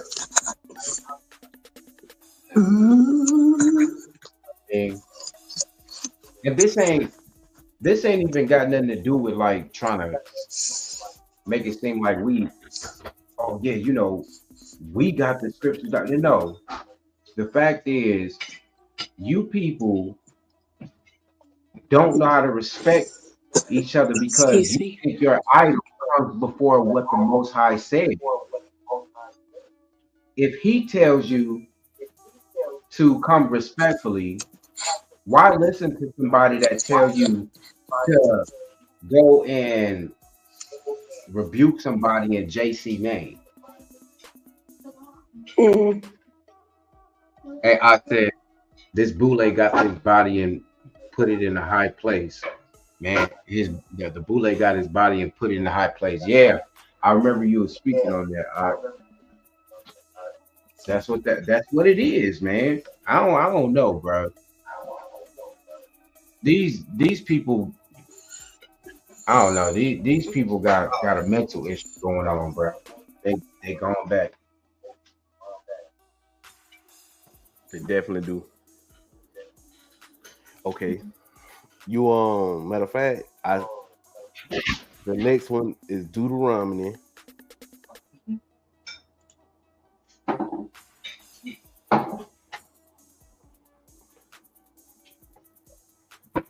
Deuteronomy chapter 5, verse 16. 5 verse 16. Hey man, this Adonai 720 Battle Zion smash an idol. Hanaya Yasha off. You know what I'm saying? We in this mug, you know what I'm saying, smashing these idols. You said verse what? 16.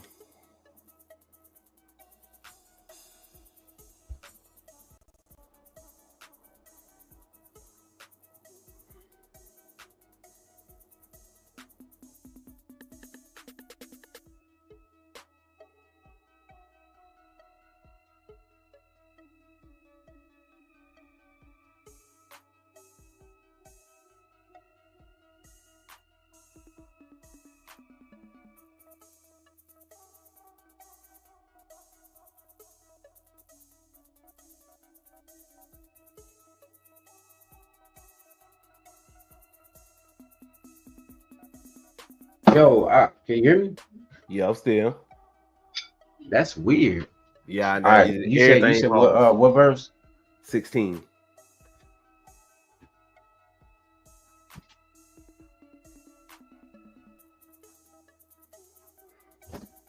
Nah, they cut you out.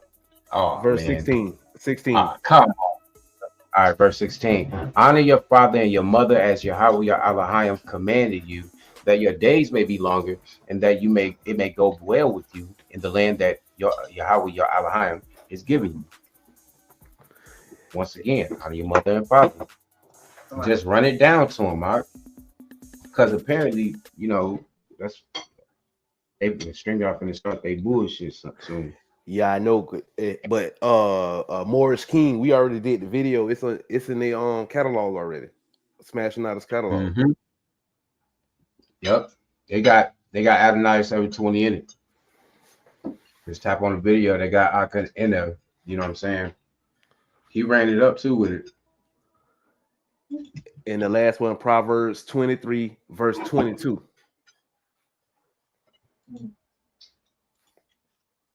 Mm-hmm. It says, "Listen to your father who gave you life, and do not despise your mother when she is old." These are our Torah instructions, bro. There's no way that. Hey, go ahead. JC dead then. Because if he's saying go against your mother and father, we just executed him. Because Matthew 10, verse 34, going against all those scripts we just brought just then, JC been debunked. That's it. There's no need y'all to be following him, bro. So you got to go to your elders. You got to go to your mores and all of these other people, your priests, your generals. You got to go to these people and you ask them, when is it okay for us to do these things? I mean, not to do these things that these Torah scriptures, these Tanakh scriptures are telling us. And, you know, the Messiah told us it's okay to break these things, basically. You got to ask them that. You know what I mean? Okay. I sent it in your personal text messages too. That what we just ran down on. And your camera on too, and I see y'all eating.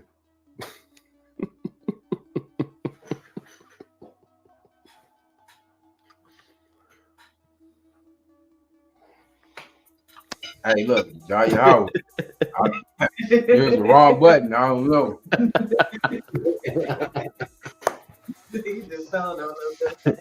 Hey, for real though. It's family affair. Yes, sir. Hey, look. No, for real. But that's some shit that they need to ask themselves, bro. Like, that's not right. If you say you really love the Most High, you want to follow His commandments, you want to get yourself out of here, all of this, you can't be going against what somebody telling you, bro. That's not what it is, bro. You know, I did a short on this rundown we just did too. Ooh wee. It's called Debunk This, Prove It Wrong. I just sent you text me. I just texted to you too. Okay. Matter of fact, I'm finna go to your page real fast. And then after that, and then we're gonna I know sis wanted to bring some scripts out too.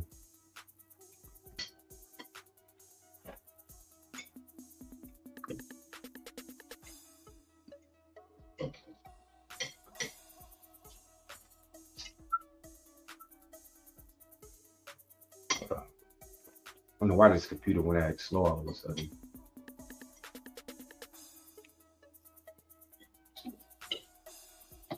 Oh, shoot.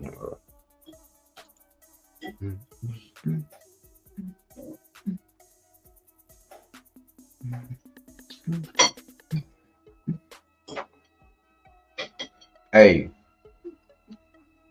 Short. All right, hold on. You're gonna see it. It's gonna say debunk this. You're gonna see all the scripts we just read down. I think a few more times down.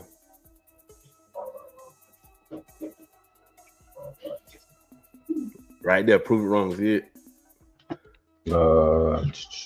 Exposing the truth, messing in it. Right there. Oh yeah, right here. Hold on.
Hey, that's it right there. I don't know what I don't. I mean, I got a question. Let me see. Let's just see.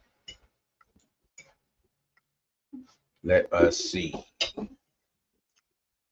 We get any answers? Shalom, will be waiting forever. Yep, like I thought. Oh, okay. Nope. Nope.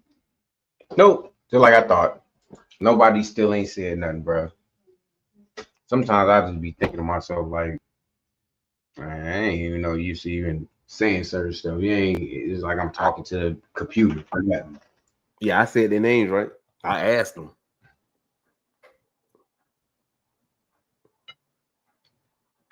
They ain't saying nothing, so I don't know what to say. But that's the norm, though. You know what I mean? Mhm. Hey, shout out to my wife. She, hey, my wife be throwing down, bro. Y'all saw me smashing in the camera. I'm over here blushing. She said, mail her a plate. She said, mail her a plate. Yeah. I got it. Hey, that mother be preserved. Right. You got to mail me a plate too. Mail me a plate. I know you be throwing down. Oh, yeah, she do too. Hey, hey, no, for real. Hey, since you have some scripts, man. Hey, but look though, no, for real. So I just got a question. Because I do see you be going hard. Okay. On, you know what I'm saying? You be going hard on these idolaters. So have you ever like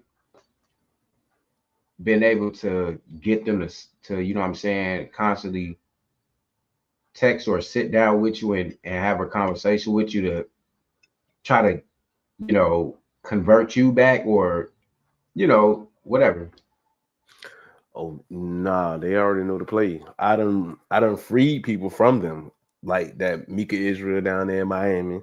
I done freed a few of them, but they don't want to go on camera and tell their story. They're too embarrassed. I done freed a few people from Nation of Yahweh. They'll come on camera and show themselves, you know what I'm saying? But they don't try to convert me because there's been bloodshed behind this. There's been bloodshed behind this since 2009.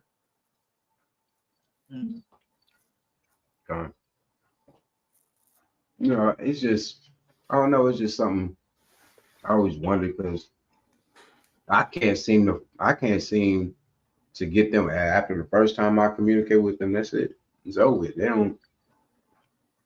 I give them my number and everything. It's over with. But nah, I done wrote a good one now. I wrote a good one. I just wrote another video on them. I tried to do it the other day. I didn't feel it, so I just deleted it. And it's real long too. So, and I broke it down because I really finally responded to a video that they made 2 years ago about me. Like I said, I've only been on YouTube 2 years, almost 2 years. See what I'm saying? Like right over 2 years. They made a video right before I came on. And I seen it. Soon I made my name and typed my stuff in and made my channel and everything. It popped up. Adonai 720, false prophet, false teacher, false this, false everything. I'm like, and I listened to it. I never responded to it. I just made a whole bunch of videos, what you see on my channel. I never responded to the video. So I finally wrote out and responded to it. But I didn't feel it when I wanted to push it. Because he tried to say, oh, you was part of us. You was once us. I'm like, nah, you trying to say every Israelite was the nation of Yahweh. No, Hula and Mitchell did not start the Israelites. Israelites been there since the 1800s. Man, I'm not even there. They don't know history. They so caught up in Hula and Mitchell books. And he's saying that he said he started the Hebrew Israelite faith in 1979. That's what Hula and Mitchell said. And we already know for a fact that right before Jim Jones did what he did, and right after Jim Jones did what he did, Israelites started making treks outside of the United States. That's that year after Jim Jones did what he did in Guyana, Cohen Michael Ben Levin went there. Ben and me been over there since the 60s. Get out. FS Cherry and them, all those in the 1800s. So how did Hula and Mitchell created the Hebrew Israelite faith? That's what they keep pushing. And that's what his cult stuck on. And then the other parts of the cult that splintered off, that all along called themselves created gods now. So Mika Israel got his own set in Miami. You got the other bald head, Anthony Falcone, got his set in Hollywood.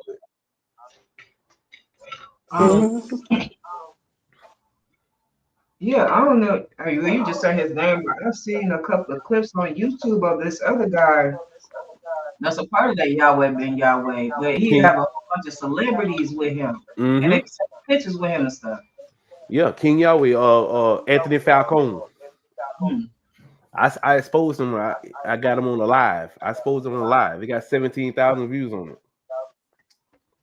Damn. So like right now he slowed down right now. He got a whole bunch of pictures with a whole bunch of like entertainers, rappers, and everything. He was even dating Lisa Ray. Oh wow. Yeah, that's crazy. Yeah, because I seen that. Oh, you know, stuff just pop up in your feed. I seen that, and I was like, well, I'm like, these celebrities, I know they don't really believe that. You know, they be pushing something totally different. But I saw like a whole bunch of rappers, Lisa Ray, everybody was taking pictures with him. I'm like, who is this? Hold up. Wait a minute. Then I saw he was Yahweh Ben Yahweh, dude. I'm like, oh no, y'all bugging in the celebrity community. Y'all bugging with this. Sipping the juice. They sipping the juice up in there. And people still keep following them. Yeah, people still following them. They messed up by them. All right, now you don't make me drop that now. Cause you know I hit the button right now and drop it.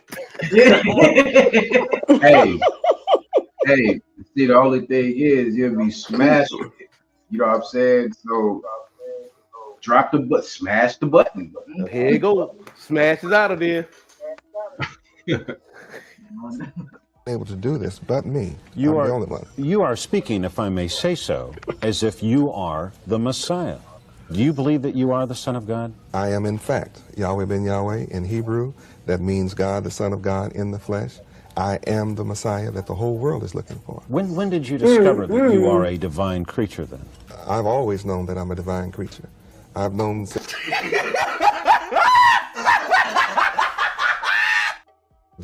centered around deliverance. Flesh.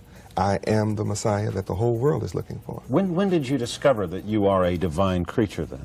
I've always known that I'm a divine creature. I've known since the age of 3. My demonstrations from age 3 was centered around deliverance. But of course, y'all ain't gonna listen to it. Maybe he should read it again. I am, in fact, Yahweh Ben Yahweh in Hebrew.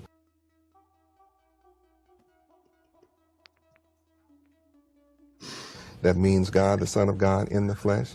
I am the Messiah that the whole world is looking for. When did you discover that you are a divine creature then? I've always known that I'm a divine creature. I've known since the age of 3. My demonstrations from age 3 was centered around deliverance. Moses in Pharaoh in Egypt. So I've always known that I'm divine. Ain't nothing divine about that man.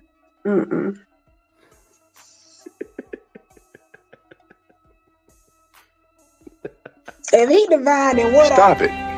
Get some help.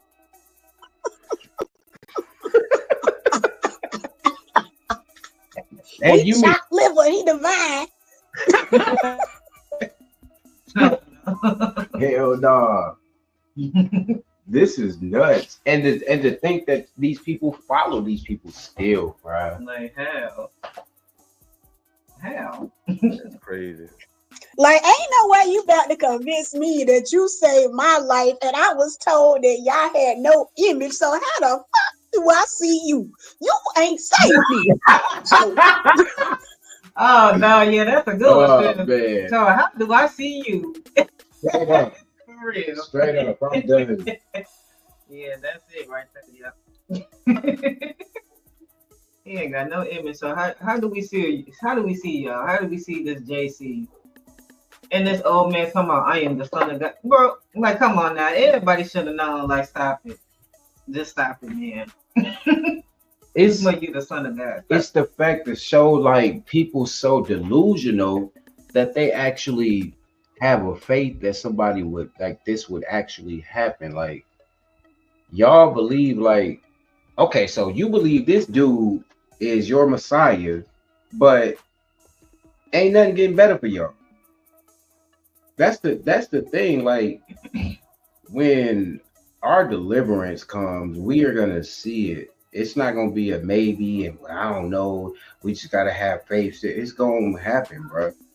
And they running around here, bro. They calling this dude. I don't know. That shit just clicked. They don't know. Something just clicked. I don't know. Man, that's crazy. It's like Ruthless. This some get out shit, bro. But y'all, this is what y'all like. Yeah. Y'all love. Go ahead. No, I'm finna say nothing. You know, About I'm time, just saying, 7:20. I was waiting for you to wrap it up. Look at that. But you know, it's serious. I'm serious though, bruh. Because when you look at this, now just think about this for a minute. This is my thing with this image right here. This is a cross, right? The same image that they infiltrate the letter Ta or Tav, right? Mm-hmm. And say, you know, this is embedded to JC. Now their book tells them that they have to carry a cross, right? Carry their cross. And it's weird that I see a lot of these Israelites, they don't have crosses around their neck, which they're being rebellious towards their idol, but they have menorahs and stuff, making the true house of Yahshua look like we in a bit of confusion. But the thing is, we are not confused. We know what's going on. I just want to know, like, how can they explain why they don't have a cross around their neck? Even their idol, even Yahweh, or Bishop Nathaniel, General Hana, the ISUCK people, whoever it is. Why aren't they asking their leaders, well, where's our crosses? Well, why are y'all taking the crosses away? Why? Because it's obvious that we would find out, you know what I'm saying, that this is, look. You got the sheep behind them. First of all, they exposing themselves. They got this man with the two, crossing his arms, the sheep behind him, the lost sheep, and the eagle like the top. Isn't that the eagle swooping down? Yep. America with the eagle. But that tell you, you know what I'm saying? No, this, that right there is the God of wood and stone. Okay, the God of wood. Okay. Well, it's infiltrated in your book that you say is a Hebrew text, right? But Zion said, well, if they have to carry their cross, then why is it when I see some horror films and the demon is attacking them, the cross around their neck isn't saving them, or the one on the walls, or yeah, for real. No, yeah, yes, that's some something savior, huh? That's something I always wondered when I was little. And I would watch scary movies and things, because unfortunately my family made me watch scary movies. I never liked those type of movies of possession, right? But when I did see those movies of people being possessed with demons, and you'll see the crosses, what they always do, flip the crosses upside down, the inverted cross, well, the upside down cross, right, which we already know what that stands for, right? And then they'll be like, what, the power of seed compels you, and it don't do anything, and then they sprinkle the holy water, right? Mhm. Yeah, you know, and then the priest himself, right? This fake priest will always get scared and run out, or you know, or he'll get taken over by the demon or whatever. You know, it's like how y'all show these examples, and it's funny they show this even on screen on TV of like there is no power with JC at all. There is no power in Christianity. You know, there's no power. And it's also, it's a lot of fear mongering too, because a lot of times with that Christianity doctrine, it's just like, oh, you know, it gets all, you know, the demons and the ghosts and the goblins and the ghouls, you know, it's like, that's just what it is to me in my mind. It's like, it just gets all spookism, I would say. It gets very spookism for some reason. As soon as you get over into that book, it's like all of a sudden, nothing is realistic. Everything is now spookism. And they want you to be afraid, and you got to call on JC to get you out of the bad dream, or the, you know, ghosts trying to follow you, or bad spirits trying to follow you. I know y'all know what I'm talking about. It just gets like spookism to me. I don't understand that at all. Like, it's like it make people go into their own delusion of that, you know, to me. Yep. Just like she said, hocus pocus, that dude. Exactly. Yeah, it gets all hocus pocus. Yeah. And then, you know, just like in that Mook, you know, watch out, bro. My dog tripping. Just like on Full Person, I was like, first thing is first Kings, something about who you serving, the doctrine that you had. And what I said, you swear the devil's lurking. Like you following that book, you know what I'm saying, and it's full of like, you know what I'm saying, some gory shit, you know what I'm saying? Well, it's not just gory stuff, but it's, what's that word I'm looking for? Homosexuality, all type of weird stuff in there, you know what I'm saying? And you wondering why you're around here paranoid. You New Testament people be around the chosen ones. And we what they like to say? Targeted individual. Yes, you know I'm getting there. Yep. Come on, bro. Targeted outreach, a targeted individual. We the chosen ones, and they looking at me. No, brother, right? You know, they did it to the Messiah. They did it to Christ. They gonna do it to you, bruh. You run around here being paranoid, bro. Mm-hmm. They think people driving behind them in cars when they walk down the street. They think people following them and all types of stuff. That whole thing is paranoia. It's literally psyching your own self out. Even when it comes to spirits, they feel like, oh, now as soon as you get to the New Testament, you didn't even think about spirits before, these type of things. Now you're like, oh, I see shadows and I'm having these bad dreams and someone's trying to get me, and you know, it's people doing witchcraft on me. Or you don't know, when I went to sleep, I had to call on Jesus. And he if it wasn't for him, the demon would have got me in my sleep. Shut up, bro. Yeah, all this type of stuff. Dark psychology, exactly. Yes. Weird shit, bro. It's cult. That's that cult stuff, though. Christianity just is cult. It literally puts you in this psychosis. For real. You start tripping. That Zechariah 13 is JC. That's what they're talking about. Beating his ass right in that chapter right there. It says Zechariah 13, 13 and 1. On that day, there should be a fountain open for the house of Dawud and the inhabitants of Jerusalem to cleanse them from their sin and uncleanness. Okay. Verse 2. And on that day, declares Yahweh of hosts, I will cut off the names of the idols from the land, so that they shall be remembered no more. And also, I will remove from the land the prophets and the spirit of uncleanness. And if anyone again prophesies his father and mother who bore him will say to him, you shall not live, for you speak lies in the name of Yahweh.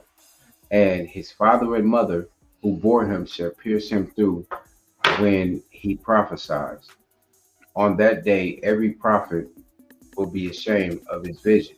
When he prophesies, he will not put on a hairy cloak, in order to to deceive. Okay?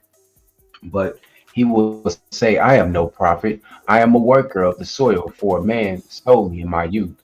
And if one asks him, what are these wounds on your back? He will say, the wounds I received in the house of my friends. So they basically told on themselves. Facts. This is like basically the story of wow. This is like I don't know. It seems like it could be like a warning in a way. I mean, but the dude flip it to KJV version and see what it say when that part say what are the wounds and see where it take you to. You're like, wow.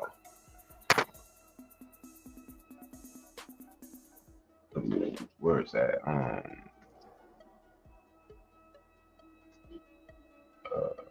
Okay, hold on. And it shall come to pass in that day that the prophet shall be ashamed, every one of his vision, when he has prophesied, neither shall they wear a rough garment to deceive. But he shall say, I am no prophet, I am a husbandman, for man taught me to keep cattle from my youth. And one shall say unto him, what are these wounds in your hands? Then he shall answer, those which with I was wounded in the house of my friends. In the beginning of that chapter, told him straight up, if you tell a lie in the name of Yah again, it's told his parents to pierce him. Oh, okay. Yeah. Wow. So why false prophet?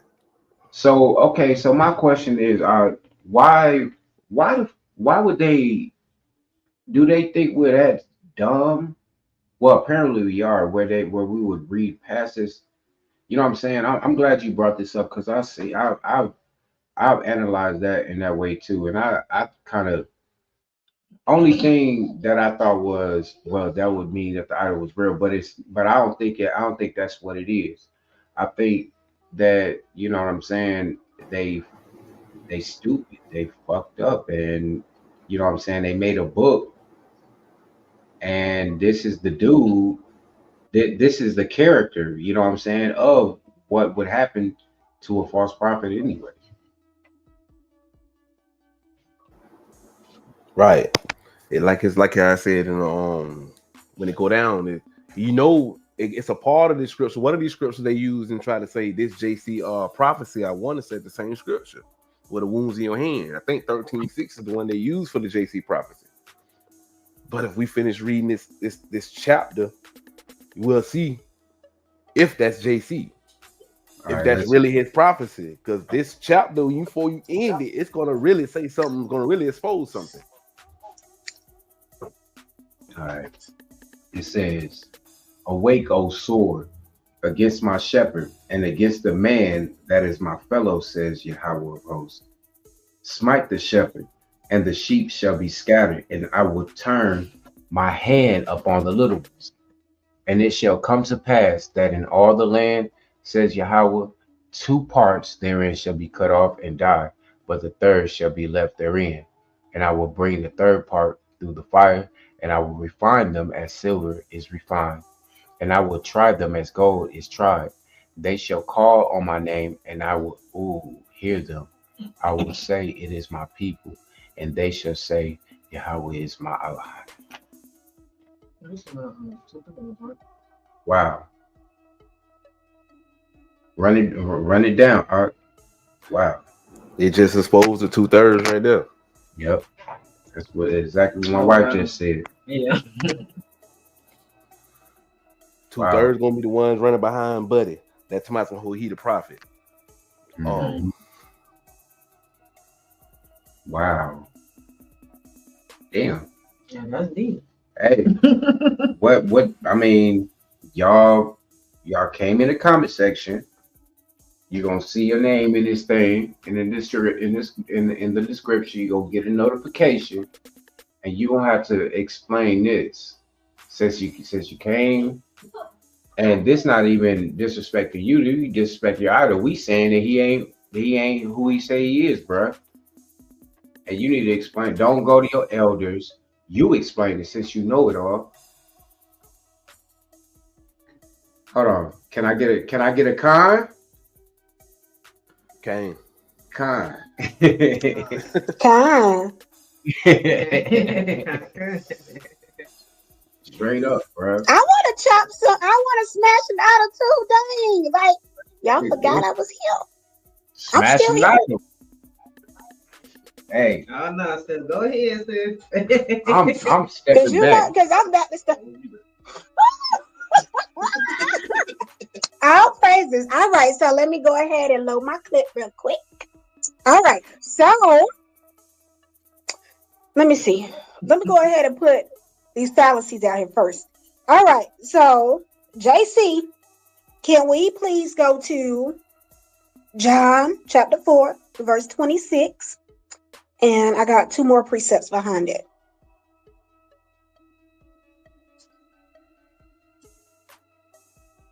You breaking up.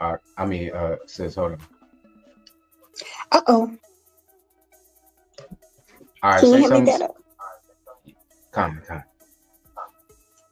Okay.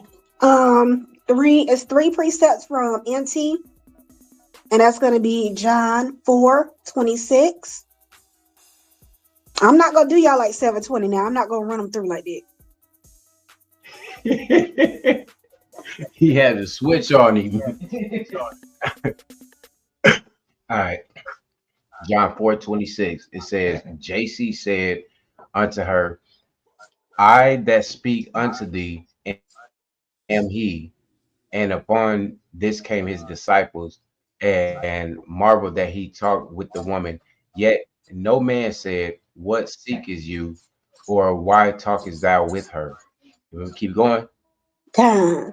Now we're gonna go to John 11:25.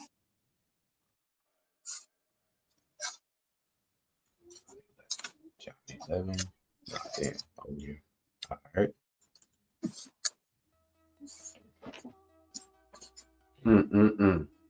John 11. 25. 25. All right.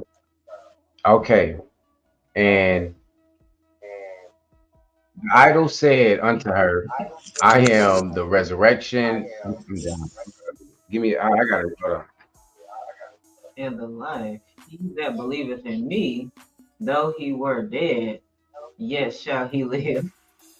Okay. Okay. Now, the last one for NT is going to be Mark 14, verse 61 through 62. All right. It says, man, they wrote that much of bullcrap in one. Okay. Mark chapter 14, 61. But he held his peace and answered nothing. Again, the high priest asked him and said to him, Art you the Christ, the Son of the Blessed? And JC said, I am, and ye shall see the Son of Man sitting on the right hand of power and coming in the clouds of heaven. All right. Now, we see that foolery, right? Okay. Now, we about to go ahead and kick JC head off real quick. All right. So, if you direct your attention to Isaiah chapter 30, verse 8 through 9, Yahweh specifically chose himself a king of Yasharel. And that king is definitely not JC. Isaiah 38. Now go, write it before them in a table, and note it in a book, that it may be for the time to come, and alarm forever and ever. Verse 9.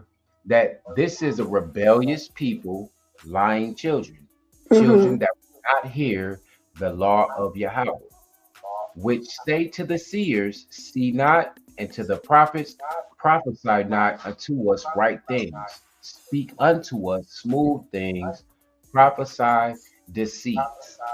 Keep going. Okay, now hold on now. Now I want you to jump to Isaiah 55, 3 through 5. Now listen very well, people. that tune into this.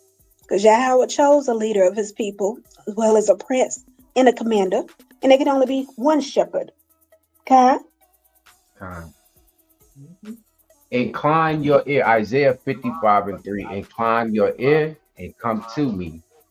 Shema, and your soul shall live, and I will make an everlasting covenant with you, even the surest mercies of the Wad. Behold, Oh. All right. Now, last precept I'm going to ask you to touch on for me, Ak, is going to be Ezekiel 37. And that's going to be 24 through 28. Ezekiel 37:24-28 states, and Dawah my servant shall be king over them, and they all shall have one shepherd, that they shall also Mm. my judgments and observe my statutes and do them. And they shall dwell in the land that I have given unto Jacob, my servant, wherein your fathers have dwelt, and they shall dwell therein, even they and their children, and their children's children forever. And my servant Dawah shall be their prince forever. Moreover, Now hold that for me. Hold that for me, Ak. So, my question, listeners, is how long is forever?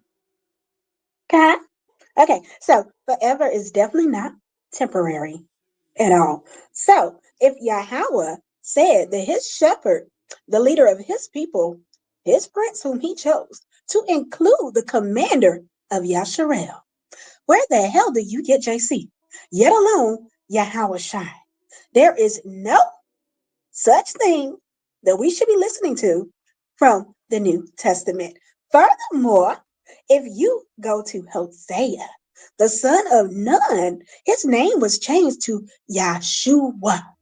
Joshua, who was the successor of Moshe. Thus says Yahweh in Numbers 13:16. Which means Yah in Hosea is a compound name and put together that states Yah may save. Does it say JC may save?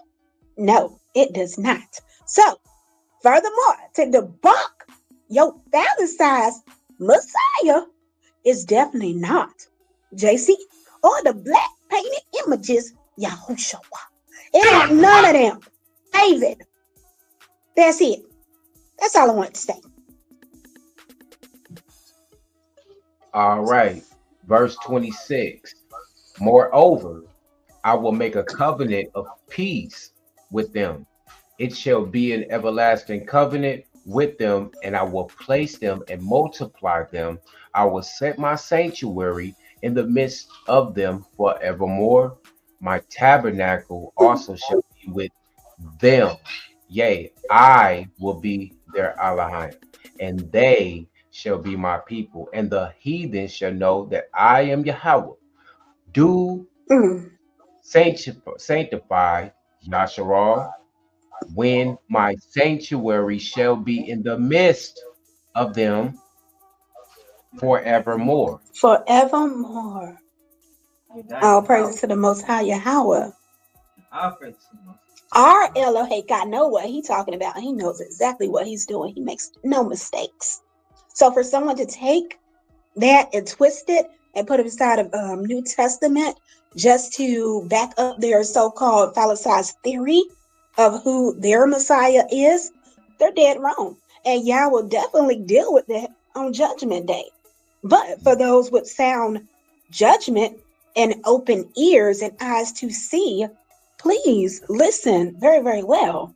Tanakh is your go-to. The Torah is your way.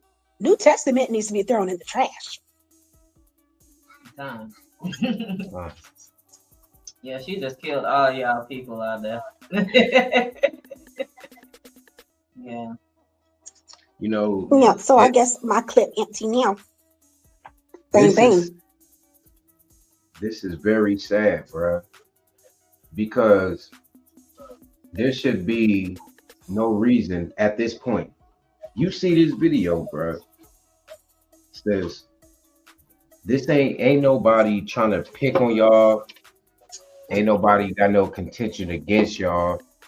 You people are lost your everlasting mind thinking that you're gonna get some type of brownie points from the Most High by coming and trying to defend somebody that supposedly died for you. When Most High, I guess he does know that, you know, we have to be told over and over and over, because he tells us over and over and over about your idol, about what not to expect from the Most High and what to expect from him. But instead you think your idol is gonna I guess fight the battle for you and allow you to just disrespect the people that are actually coming, saying, hey, look, all out of love, we need to get it together and come back to the Most High and him alone. That's why y'all are so disrespectful. That's why you got sisters like Anaya Yasharah, Bada Zion, brothers like Adonai 720, the Holy Know Me, you know what I'm saying, and the rest of the people that's following the Most High. That's why they might have to come at you the way you think they coming at you, but they not coming at you in the wrong way. They coming at you out of love. You just got a problem with them not accepting your idol. And then you'll double down and try to put the idol in while you talking to somebody that believe in the Most High only. No respect at all. Emotional. Well, somebody told me I was in my feelings. Hold up. Well, look, when it comes to the Most High, I'm gonna be in them. Period. Yeah. You know, I mean, come on, sis. Look at this. I mean, this is what I'm talking about when I say you got they literally heard me multiple times. You know what I'm saying? Talking about, like, you know, what the idol said and what you didn't say. You know, what Yahweh didn't say. Why y'all bringing this stuff in here? You know what I'm saying? Why? Okay, look at this. The love of Yeshua is absent in their life. So you mean to tell me all y'all full of idolatry, all y'all calling on this idol, and you gonna tell me that the reason why the reason why I see a lot of disrespect in Yashara, which the reason why I think is because, well, as far as them people, is because of their idol. We just gonna get on that right now, you know what I'm saying? So you gonna tell me the reason why I see a lot of disrespect in life, because they ain't got Jesus in their life. Can you make this make sense? Look, that's the problem right there, because they got JC in their life. That's the problem. Yeah, you don't know that. That's what separate us anyway. The idol is in the way of us coming together. You know, that's why it's this battle here, because you literally got us trying to tell them and warn them, no, this idol is fake, and they want to hold on. They say, oh, not my JC. Don't take my JC away. You know, they want to hold on. No. Y'all need to release that idol, man, like, for real. Like, this is the main problem. They need to definitely release it. I mean, it's like, it's no way in the world that Yahweh can sit here and tell you over 60 times that he's the only savior, that he's the only Eloheka, that there's no other power besides him. He's not giving his power to nobody else, to include the chosen is a nation, not an individual. Like, how can you sit here and just push all that aside that your creator is telling you to follow someone that you can see that has the same flesh as you, that if you off him, he won't come back? So, like, how can you sit there and just really give yourself over like that? That's crazy. That is so crazy. And I know I'm talking about myself too, because look, I came from it. So I even look at myself and be like, dang, girl, you yourself. And I be like, self-awareness, dang. Like, sometimes you got to really check yourself about your past decisions and mirror that stuff and make sure you push everything out the way. But I'm always forever grateful that y'all saved me from idolatry. I'll tell anybody that. I don't care how you feel about it. Don't care. Concept, yeah. Me You don't as want me well. to talk, stop looking at my channel. For real. Well, if you ask Brother Konaya, that he'll tell you it sounds like you butthurt and to get out your feelings. He said, You know what I'm saying? And he'll tell you that you don't know what's going on through a man's mind at that time. Shalom. And then he'll tell He you hit you shalom. with the peace. He said all that and said peace. Like what? You did not come in peace. He came in peace. It's I don't know, bro. And then, you know, it's like, so out of all of this, telling the people to stop being like just giving a point of advice, like, okay, let's come to a negotiation. How about we start realizing that we need to just have more what's the word? Not well, basically respect for each other. I was trying to find some good word or whatever. You know what I'm saying? We need to be more considerate. There you go. We need to be more considerate with our people. You know what I'm saying? And try to give the benefit of the doubt for each other. You not gonna tell me that it's people out here that don't like us and you comfortable with you walking past or you engaging with your people on the internet and just totally blatantly disrespecting them and then thinking like, yeah, you know, I got them in the name of an idol, or just, you know, however people do it. This is not how the Most High told us to establish this. You know what I'm saying? And you know, shout out to like Jetira Wrangling. You know what I'm saying? He said he probably in idolatry. You know what I mean? Maybe. But he says he cares about unity. But how far does the unity, you know what I'm saying, actually coincide with what you really wanted, you know what I'm saying, with the nation? You know what I'm saying? Are you telling me only unity we gonna have is if I believe in your idol? Because first of all, the questions, like, people could have came with questions, you know what I'm saying, or other ideas. Now, if I'm getting on your idol, that's one thing. Okay, come in there talking about the idol. But if I'm telling you about us respecting each other, and we see that we do disrespect each other, why are you talking about an idol, or why are you coming to me disrespectful? Shows you that our people are gone. Yeah. And our people don't care about unity at all. But it do say that in the Amos, how can two walk together unless they agree, right? So it's like we can't unify with idolaters anyway. But I think if idolaters, right, because they be lost. It's like if y'all came with questions when y'all hear a conflicting thought other than yours, right? Other than what you think. If you came with questions instead of a scoff pack, then maybe you can get somewhere. You know, if we dialogue more and then see really like, hey, should I really be following this doctrine? Does it really benefit our people to follow this? Is this the right way to go? Let's look at the history. Let's look at, okay, how do we even end up following this? You know, then we can really get somewhere. Now, because it'll be different if following JC is correct, actually wrong, you know, and then in conflict and contention, but it's like you are wrong and you don't see that. You know, so that's just my insight. Now, and I love your input, sis, because you're actually 100% correct. You really are. We know you are. So I want to share a personal story.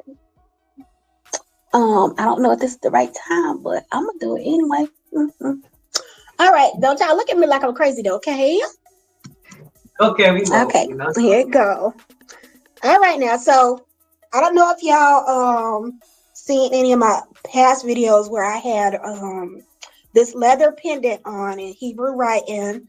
It says Yahweh, and then underneath it says Yahweh Shai. Okay, so this was very, very, very fresh coming into Torah Tanakh, still learning. So it was one night I said my prayers, right, and I had my necklace on, and then I go to sleep while I'm reading my Tanakh. Well, no, this is before I got Tanakh. I was reading the KJV. Okay, so I'm reading, and I had my hand on my pendant, which was on my neck. So when I fell asleep, it's like a strong force came and grabbed my right arm and like literally pulled, like tried to pull and rip my chain off my neck. So when I jumped up immediately, my whole right shoulder was like, it was in pain. It was a pain.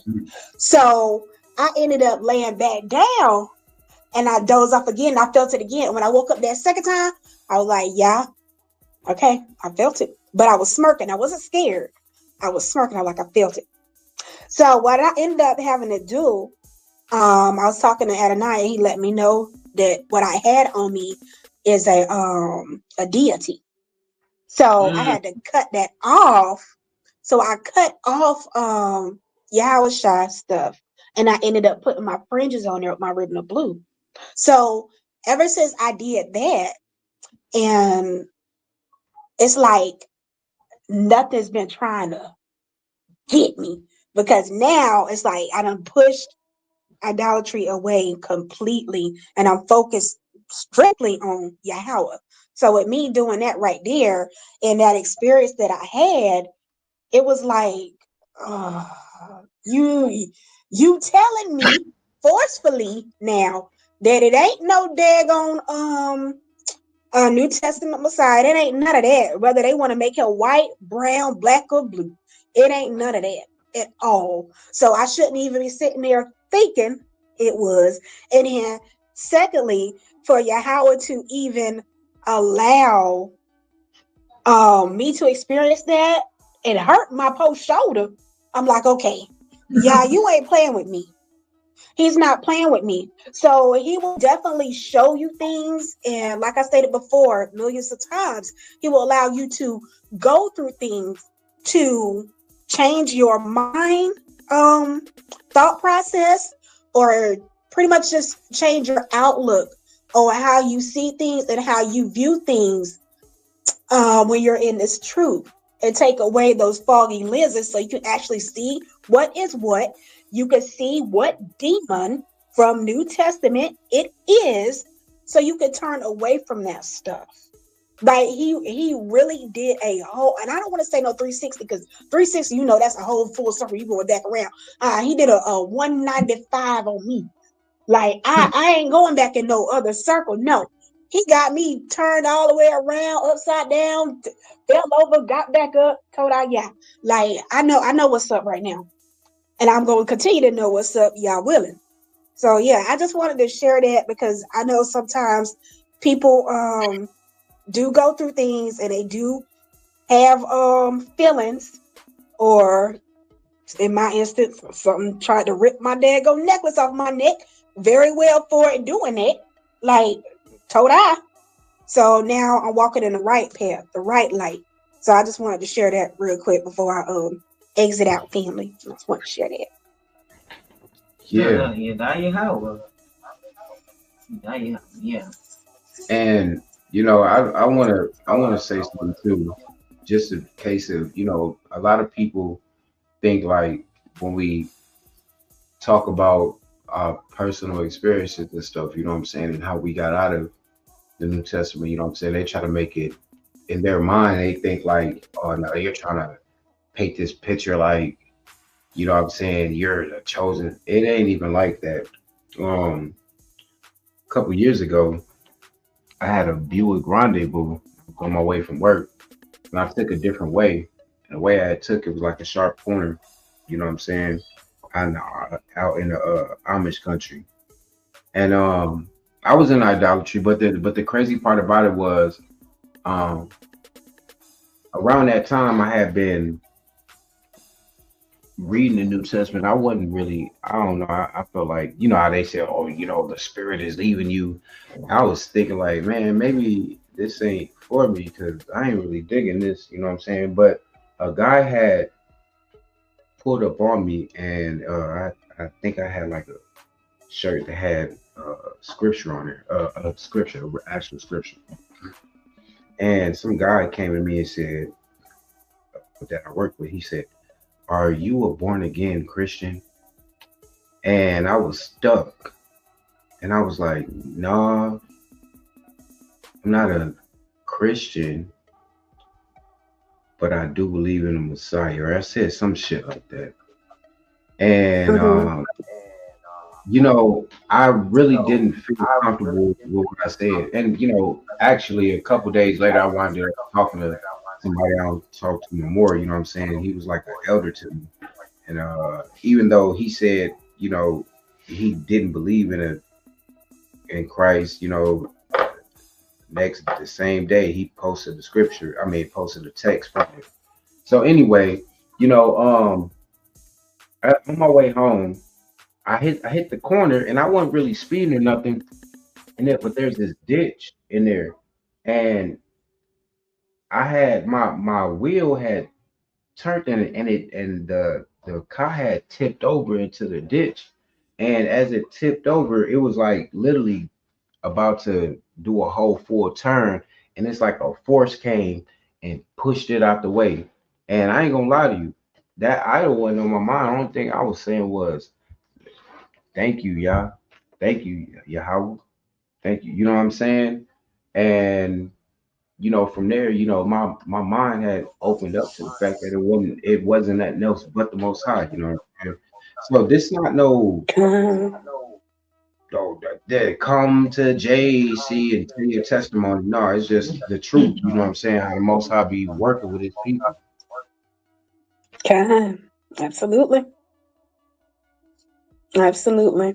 The day that he stopped working with you, that's the problem.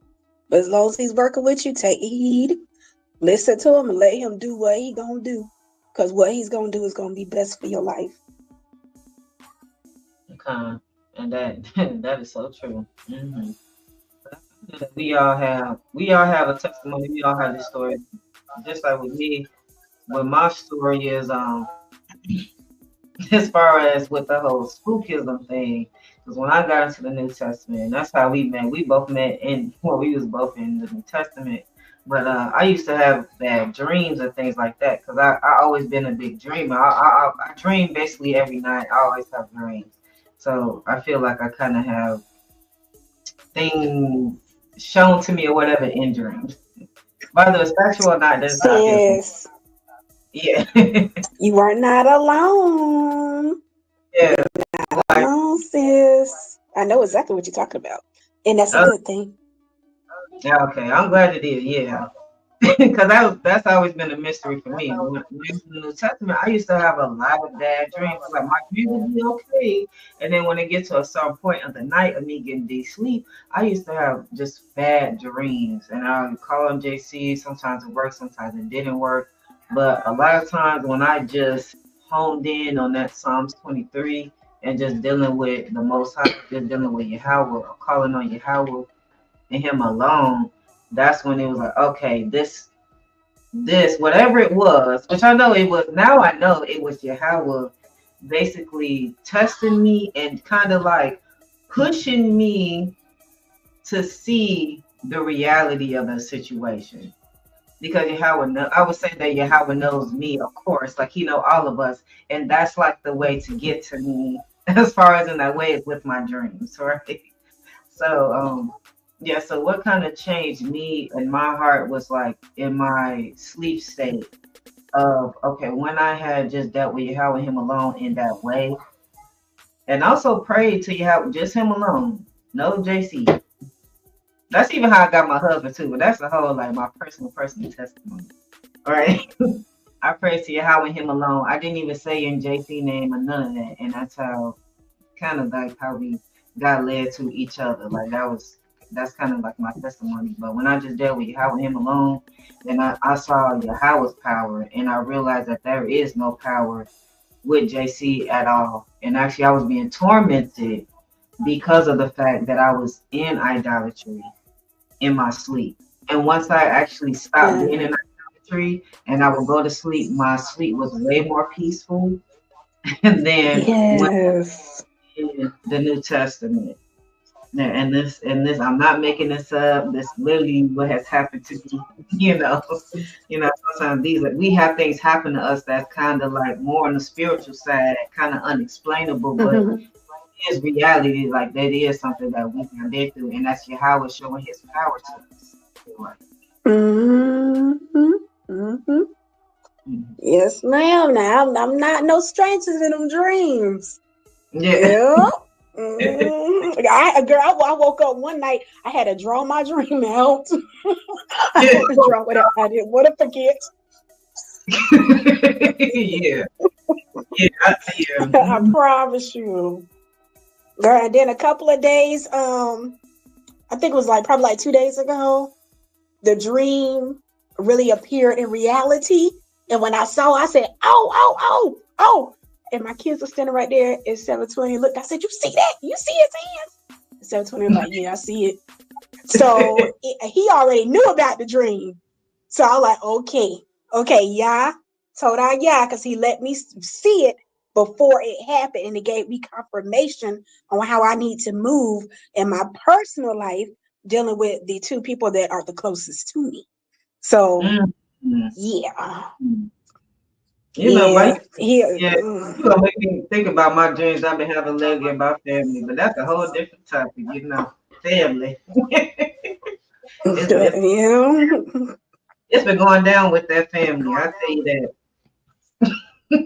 Yes, ma'am. And I always tell people, if they worshiping something they ain't supposed to be worshiping, then technically they could be your family by flesh, out in Babylon. But at the end of the day, you're your spiritual enemy. Unless they want to roll over and to serve Yahweh alone, they're your spiritual enemy, to include your children. Yeah, that's deep. Yeah, that is true. Yeah. But yeah, don't dream. I didn't have dreams like that before too, of seeing things before it happened and then it'll play out. And I'll be like, oh, I had a dream about this before. And I had to make a decision. So yeah, dreams is Yahweh definitely speak to us in dreams. He definitely show us things in dreams. I would say that. Because he ain't talking. Yeah, absolutely. Yeah, no, like them people, people be like, I heard the voice of Yahweh. No, that's not what we're talking about. No, I don't want to go off the deep end, but yeah, Yahweh. Yeah, they on that bipolar stuff. No.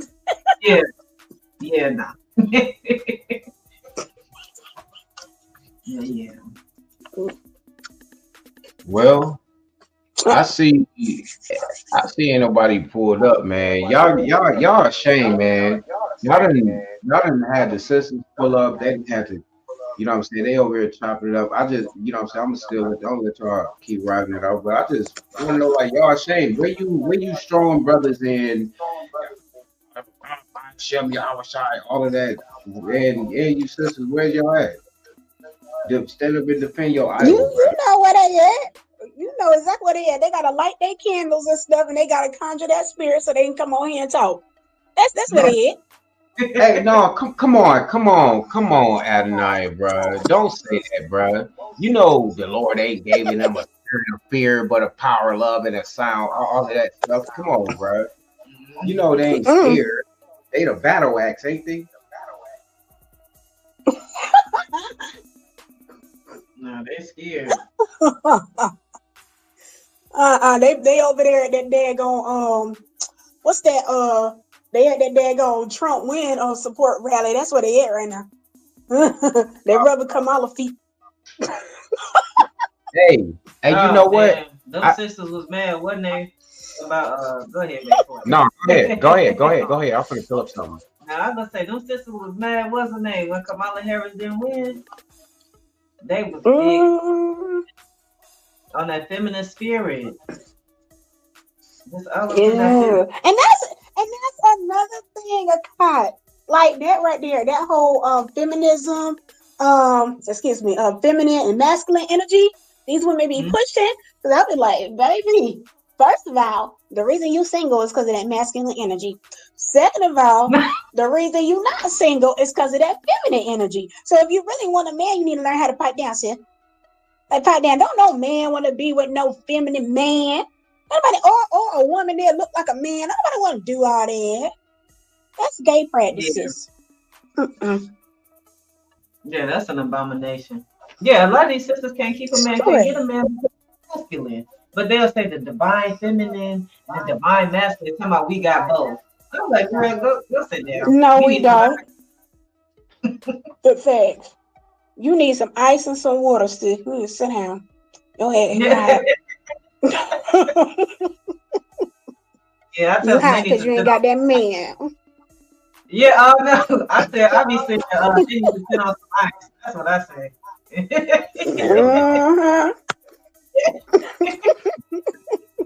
Oh, hell no. Yeah, that's what I say there. Ice ain't gonna do them no good. All that heat they projecting.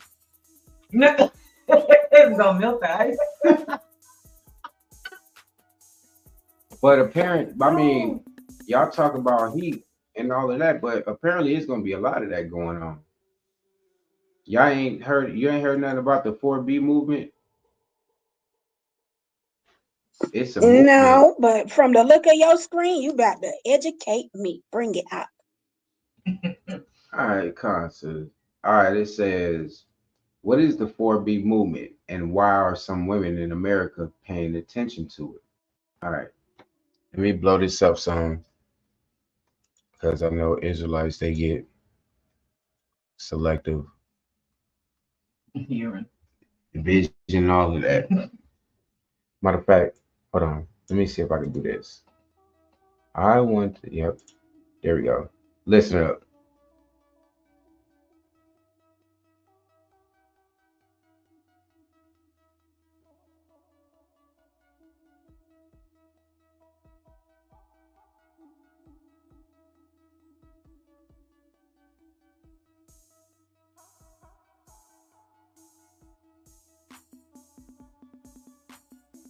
Hold on.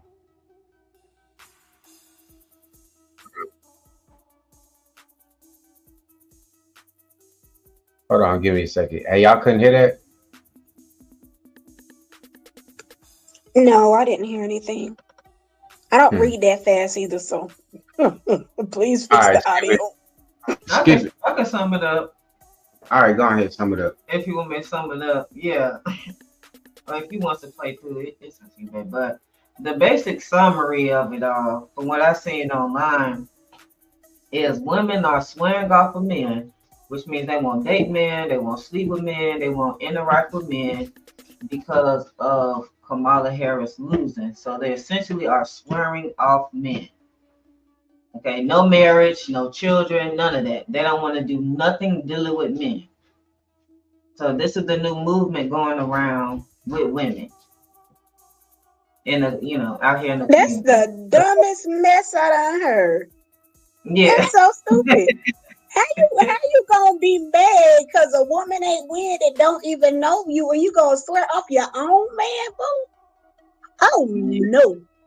Oh, look now, I read a precept that you're not supposed to withhold any conjugal relations from your partner. That's actually a law. I read that. So how you gonna be doing this right here? How y'all gonna do that? I'm about to find that law too. Okay, so bring it up. As soon as I find it. Where is it? I think this is. I'm close now. But that's some foolery. Ain't nowhere. And so what they gonna do when they get hot and bothered? What they gonna do? What they gonna do it with? I don't understand.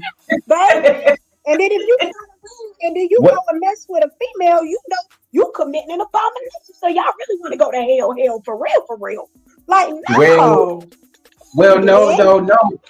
Well, why you saying that though? When we got priests around here saying, well, it's okay. I'm saying, if you ain't had nothing in a minute, I'm saying, a brother might want to don't watch no porn, no, don't do that. But if you want to hear a moan or something, it's be good for you to just, I'm saying, let your thing off and it. You know what I'm saying? So apparently, what? Please, this man should not don't make me like, because I don't want no smoke like that. But now, hold on now. In other words, what you're trying to tell me that is, if a man wanna be touching on this joint and all this stuff, and he let out the secretions and all that stuff right there, you ain't supposed to just be doing that stuff all willy-nilly to not produce anything. You know that, right? Well, he ain't supposed to do that. Well, I understand that. Okay. You ain't supposed to spill the seed. We got examples in the Torah on that. But I'm just saying, we got Torah only priest out here saying, what I'm saying, if a brother, so I guess the sister could do it too. Well, don't get me started. Don't get me started. All right, I'm done. I'm done. All praises. Can we go to Exodus 21:10? Exodus 21:10. Oh man. Exodus 21:10. 7:20. If you don't get out of the comments and get your butt back on this live. No, you okay? What kind of Hey, hey, look, I got the cigar. Like, I'm good. Yeah. Okay, here we go. It says Exodus 21 is telling me to blow this up real fast. All right. Exodus 21, verse 10. I'm gonna start at 9. And if you have a betrothed, and if he have betrothed her unto his son, he shall do with her after the manner of daughters. Verse 10. If he take him another wife, her food, her raiment, her duty of marriage shall he not diminish. Give it to him. Okay, so what's all the duties of marriage? That duty of marriage is going to come with you, of course, pleasing your partner, whether that be mentally, spiritually, and physically. You have to please your partner. And that's on both ends. So not just no Proverbs 31 woman. That's on, but I'm not a bully at the night, but that's on both ends. So once again, if you are sitting here and you're withholding relations from your Isha, then you putting her in a state where she could go out there and commit some more sin, such as what? Adultery. So with y'all running around here doing this 48 stuff because you mad that some woman ain't getting office that do not know you, first of all, y'all look foolish as hell. So y'all setting yourselves up to include your man to commit adultery, and your behinds is signing y'all first way ticket. You doing stupid shit like that. No, it's no fap, sis. It's no fap. Don't start that. No fap. I don't care. I don't know who can go for years and years and years and years and not do something like no. Y'all sing 720? That's my baby. Ain't no way. We don't do that over here. No. Right, we are supposed to procreate. We are supposed to be married. A man is supposed to be with a woman is supposed to be with a man. So yeah, this whole new swearing off a man, it's only the woman. I think it's specifically our sisters swearing off a man. It's like, girl, y'all know y'all not gonna do that. Yeah, it's like y'all know y'all not gonna do that anyway. They only gonna do this for probably like we all mad together. No. Like they all had a cycle at the same time. Okay. Y'all got emotional baggage doing stuff like that. Yeah. That's delusion. Well, according to this, it says many women reacted online to the large number of male voters who showed up to elect Trump. Right now is a good time to start a 4B movement. Let male loneliness actually become an epidemic since they hate women so much. An ex-user wrote online. Damn. Wow. Hmm. No, oh, because Only thing I can do is laugh at this. even the fact It's that foolish. no sex, no dating, or marriage, or children. So you all don't want to keep your nation alive because you don't want to procreate to make children. That's the basic thing that we do, right? As people, is get together and procreate. It's a fundamental basic thing that we do. But look, sis, you know it's not gonna stand for no long time for the simple fact that we're women. Women, we are emotional. Women love affection. Women love dates. Women love gifts. So, with us knowing that, how long do you think they're gonna walk in the room and see their man and be like, I don't want anything with him. I don't want nothing to do with him. I don't want him to talk to me and don't touch me. But if he definitely will go look at somebody else, you're gonna have a problem. You have a problem. But you gotta remember, you put yourself in that situation because you want to follow behind Camilla with this 48 movement. That's crazy. Right. Meanwhile, I'm so told I yeah. So baby. I see you too. But meanwhile, ain't it so funny they starting this? But meanwhile, Kamala Harris living her best life. She's still rich. She still, got with her husband going on, and she got a husband with kids. Facts. That's like that daggone sleeping hoe or that B&J stuff telling you to be single and all the single ladies and stuff, and she's still going home to her man. Okay, Becky. Like, come on now. All right, make this make sense. How you gonna F my life up, but your life still going good, and you collecting my coins and feeding your family and your man? Like, come on. And here I am, lonely. Right. No, we can't do that. Or that what was that group, that ratchet group of City Girls? Them out there talking about they don't need a man and stuff, but then you turn around and make a song, I need a man to pay my bills. What? Right. But you don't need a man. I'll go back to it. Bills. Can you pay my bills? Come on, man. No, and that's why I'm such a strong advocate, though. I'm a strong advocate for these brothers because I be looking like, even though I won't treating brothers like that, when I was in the world, I won't out there having that mentality. It's just a simple fact that I was hanging around females who were actually acting like that to the dudes, and I'll be talking to dudes on the side, but like, dang, bro, like, how you gonna let her do this, even though it's my hunger?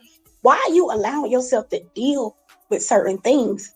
You don't have to do that. Society already look at our brothers as the least picked, the ones that's doing all the cheating, the ones that's doing all this, and this. But y'all so quick to take the woman's word that, yeah, I'm not doing anything. Yeah, he cheating on me and everything, but baby, behind daggone closed doors and daggone, what's that, black page 10 scripts later, you down there doing all type of stuff that man didn't know about. So who's really the cheater? Oh, yeah. Now you brought. I forgot all about Backpage. I forgot about that when that first came out. I forget. She said Backpage. Yeah, because you know what? When I was in the world, I was exposed. Like, man, I was exposed to a lot. A lot of these women out here is wrong. Now the brothers is wrong too. But a lot of women, like I could say, like we was honestly taught wrong. I think we was taught wrong, and so we did wrong a lot of times. Mm-hmm. Or like how we view men. Period. Yeah. Go ahead.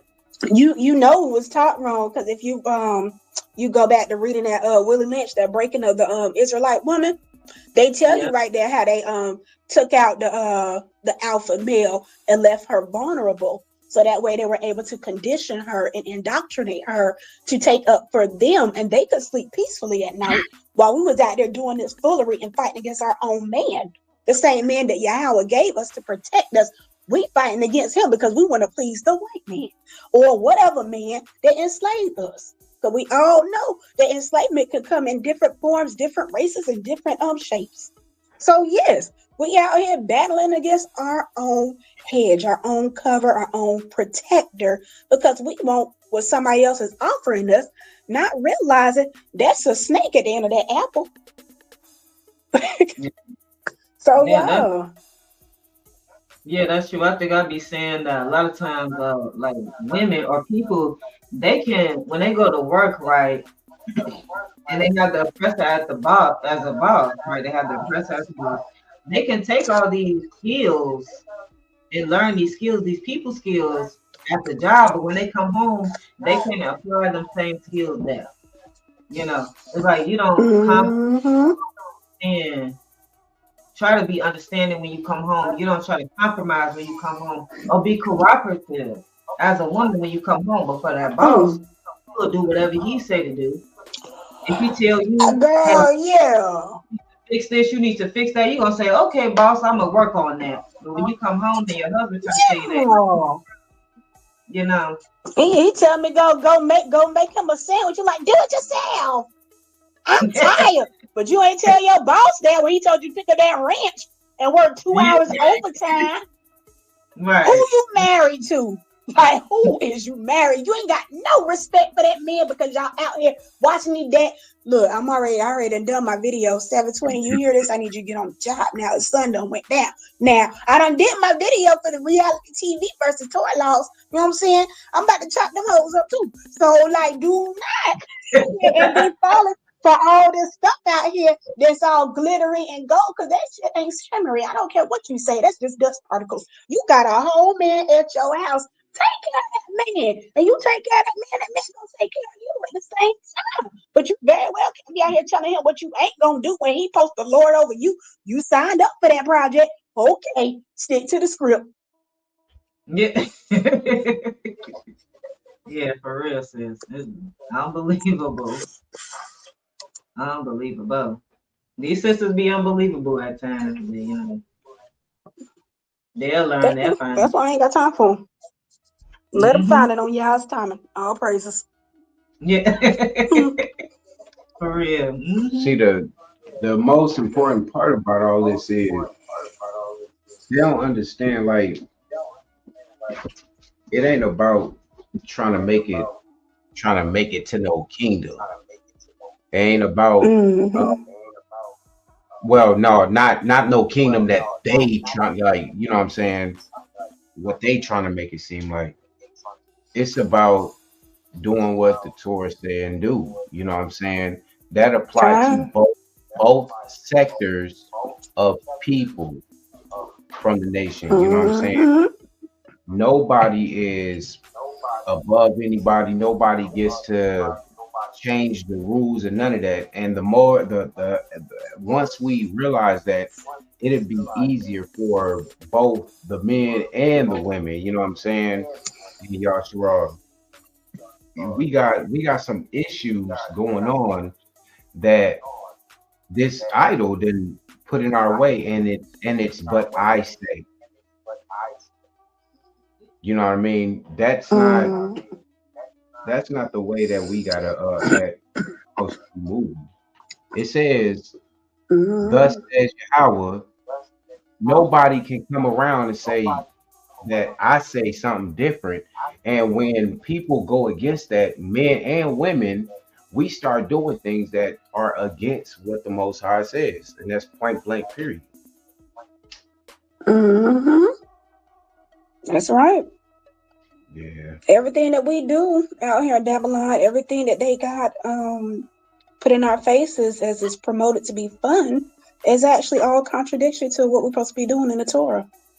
This is, and I'll be looking at that too, because I know we're going to deal with the curses. I understand that from decisions of our forefathers, being that we're the product of that, unfortunately. But if they would have listened and obeyed, and that's another thing, obedience is better than sacrifice. So for any New Testament believer to think that, oh, I'm gonna sacrifice JC, this idol whose phallicizing was never in existence and still isn't to this day, that he is going to die for your sins. Like, no, the sacrifice is you being obedient. You got to be obedient. That's what Yahweh wants. He wants you to be obedient to his laws. So But you they really think, doing yourself a disservice. Okay. But what was you about to say? no, I was just saying they think sacrifice is obedience for some reason. That's why they always say, well, how do you atone for your sins without a sacrifice? That's what I'm saying. Our people mind is flipped upside down. You know what I'm saying? The scriptures you brung out, you know, the scriptures tell us obedience is better than sacrifice. Mhm. But we're trying to be obedient to Yahweh, and in results of that, they think that the obedience is a sacrifice when Yahweh already tells us he don't, especially in these times right here, he don't require none of that for us, especially for no sin. You know what I mean? Or disobedience. You know, if the scriptures tell you disobedience is the same thing as witchcraft and idolatry, you know what I mean? If somebody's telling you, you know, I know I keep saying it, but that's the only thing that I can think about. I know you heard this, but I said to you this, that's disobedience. That is idolatry. I wouldn't care if the dude was real. Deuteronomy 13 all the way, trying to lead you to other gods. All the way. Yes, ma'am. And that's what, like Deuteronomy 13, that's the end of the daggone conversation. We ain't got nothing else to say. You could keep on popping up your gums about JC and Yahushua. Well, guess what? Deuteronomy 13 trumps all that. How you gonna use a made-up precept to go against a law? Come on. Like, really? Let's be real. All right. Yeah. It's a shame, bro. I don't know. This shit has got it. It done got to a point where it's obvious that you just want to be disobedient. You know what I mean? Stiff-neck. Stiff-neck. There you go. They stiff-neck. Yahweh said, let them be dismayed. We don't need to be dismayed. Let them be dismayed. But why? I don't know why them people over there want to go over there and put you know, I said this on a daggone video. I got a little bit of slack for it, but I don't care. But I'm going to say it again, because that's how I feel. I feel like segregation was the best thing to happen for our nation. And the reason I say that is for the simple fact that if we did what Yahweh told us to do, he wouldn't have split us up and sent us to these other areas throughout Babylon to be stationary and then tell us not to learn the ways of the heathens, but also forewarn us that we're going to end up picking up their habits and it's going to pull us away from him. So if we stayed segregated, how could we have learned to do this or do all these pagan practices, all these holidays and all that type of stuff if we were still segregated? We wouldn't have learned it. We would have just knew about Yah and Yah only, our only Eloheka, our Torah completely, because these other people know our Torah way better than we do. And we would know about the prophecies that have been fulfilled or haven't been fulfilled, but they're coming to be fulfilled. So it's a lot of things that we put ourselves, well, not us, because once again, we're the product. Our forefathers put us in generation after generation, skips to the third generation and things of that nature that we are dealing with because of the poor decisions that they made. Like, it's simply put like that. Segregation was the best thing for Yasharel. And that's my opinion. Okay. I 100% agree with you. I've been had that thought process. That's funny because I kind of thought I was that it wasn't that many of us who thought that way. But yeah, I definitely thought that segregation was the best way to go. I feel like as soon as our people integrated and they start crying and whining. Now I know like the poor folk, they didn't know no better, the ones who came before us. But when they start crying and whining, wanted to be accepted by the oppressor, I'm like, this is our downfall. Wanted to be amongst the heathen, accepted by the heathen, and like badge of honor or something. I don't know, a cookie, something from them, some type of acknowledgement, you know, by these people who like this system wasn't even designed for you, but yet, you know, you get our people saying they are American. You even got our people saying they're American and this and that, this and that. It's like no. It's like you all are missing the point. They want to be every other nation but the nation that Yahweh chose for them to be. And that's sad when you can look in the mirror and see your beautiful melanated skin and wish that it was a fair tone, or wish that your eyes was blue, or wish that you had a British accent. That's sad. And when it comes to that daggone soft-spirited MLK, he worked for Hashatan too. And I don't care what nobody say or how they feel about it. He was definitely employed by Hashatan, and MLK was the worst MFer to sit there and go on the stand and walk through the streets or whatever he did while he was backed by the daggone what is that? The like that Black Lives Movement and stuff like that, which was actually programmed and funded by them. So we didn't have nobody of our own people actually backing us in any kind of way. That's all what they put in place. And they used certain Israelite men to include some Israelite women and told them, hey, we'll strike a deal with you if you do this and help us overthrow your own nation. Coon shit. Like, come on. Stop. Why? Like, no. Segregation. Y'all willing, if we are ever able to go back to segregation, I'll definitely take it. I'm not going to lie. I would definitely take it. That way I can get back into what I'm supposed to be, which is an Israelite female. Oh yeah, me too. I'm definitely taking it. Yeah, it's funny you say that. A lot of people ain't gonna like that, but yeah, it's like I think. Who am I here to please? Yahweh. Yeah, Yahweh. Yeah, but I'm gonna lie to nobody. But yeah, but I think MLK, he tried to clean it up at the end, but by then it was too late. You know, it's like you already had made you made your bed a lion. But yeah, like these leaders, they had like that what they call like the JC concept, how it was always one leader that everybody followed and put all this pressure on to guide them to the right direction.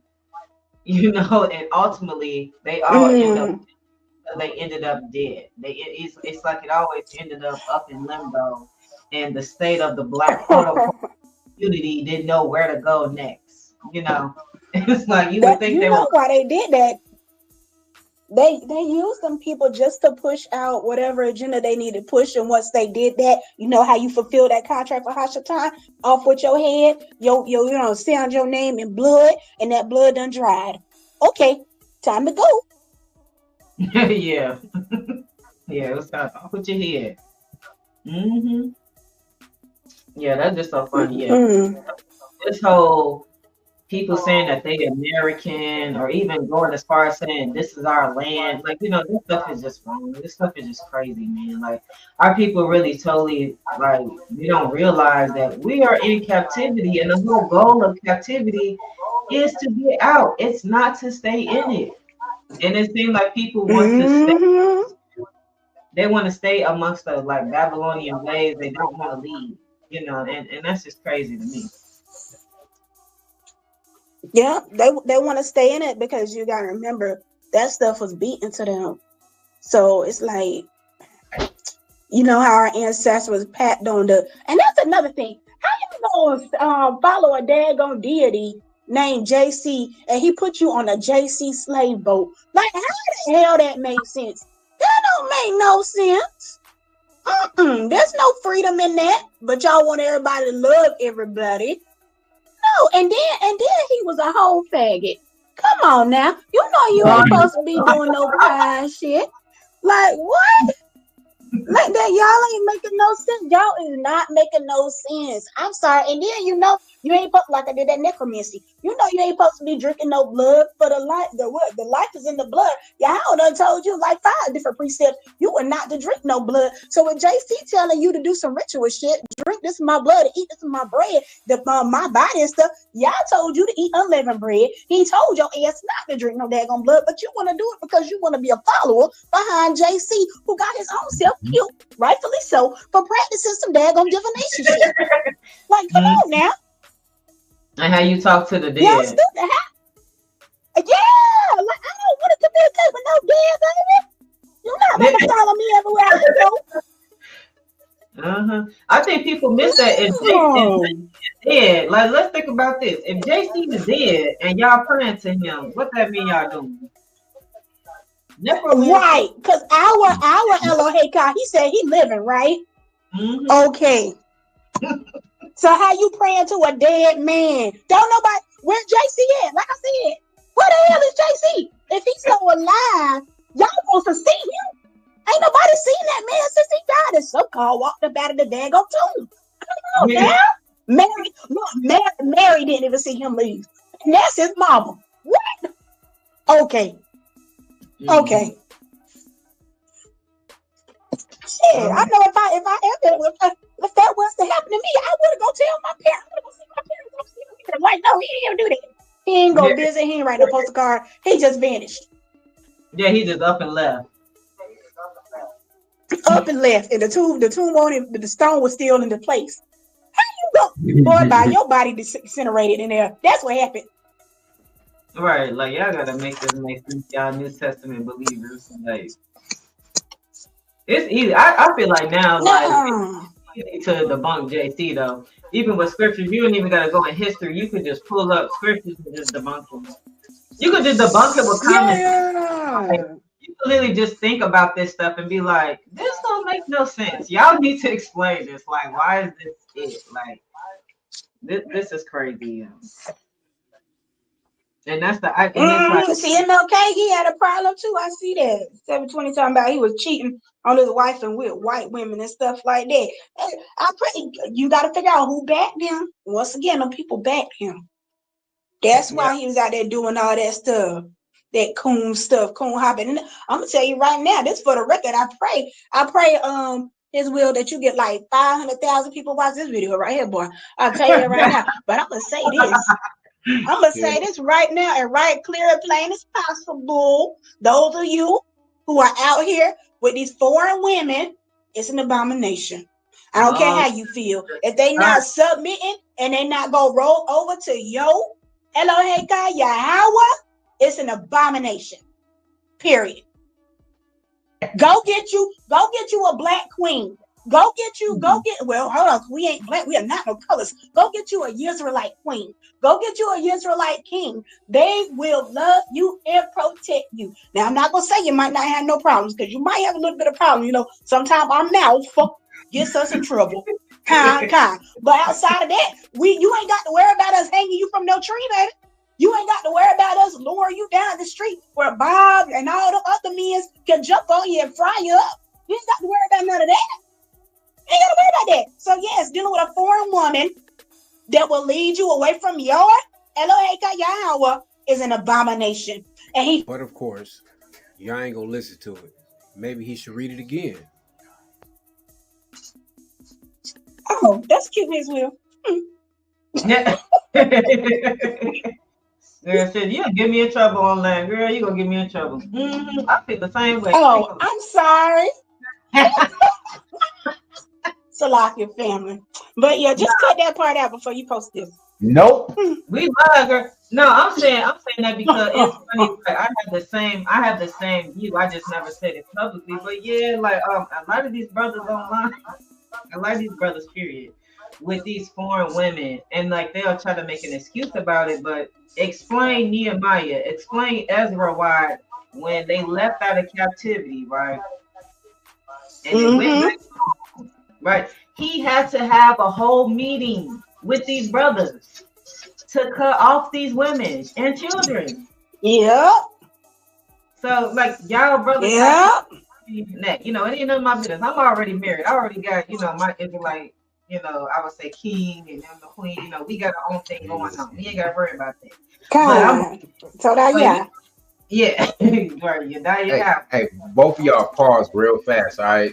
So I feel like this is good, right? Before y'all go on, let me hype y'all a little bit, all right? Just stay tuned.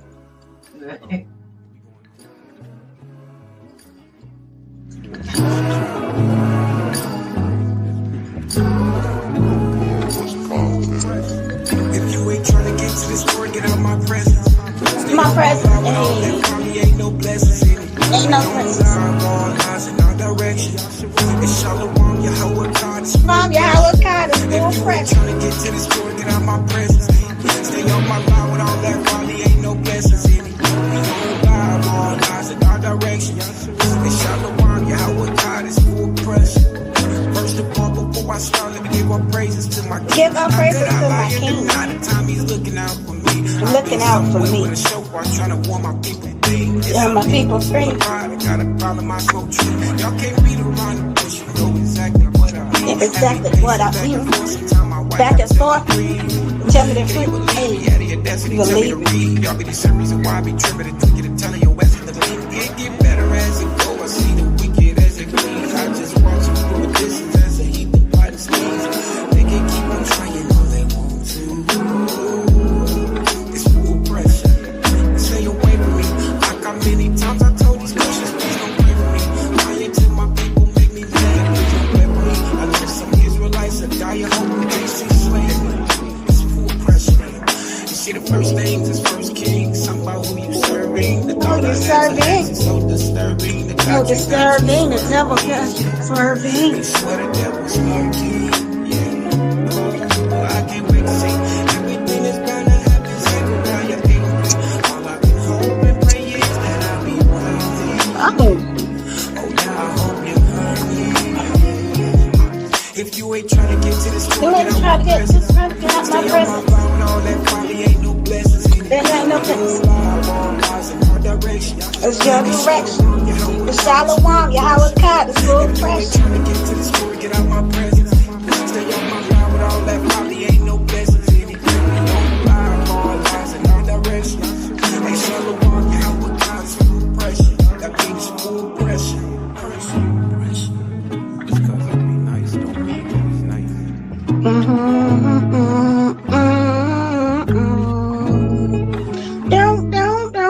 Don't. I'm just gonna say this way. You probably trying to keep somebody on here till midnight. I gotta go right to mine.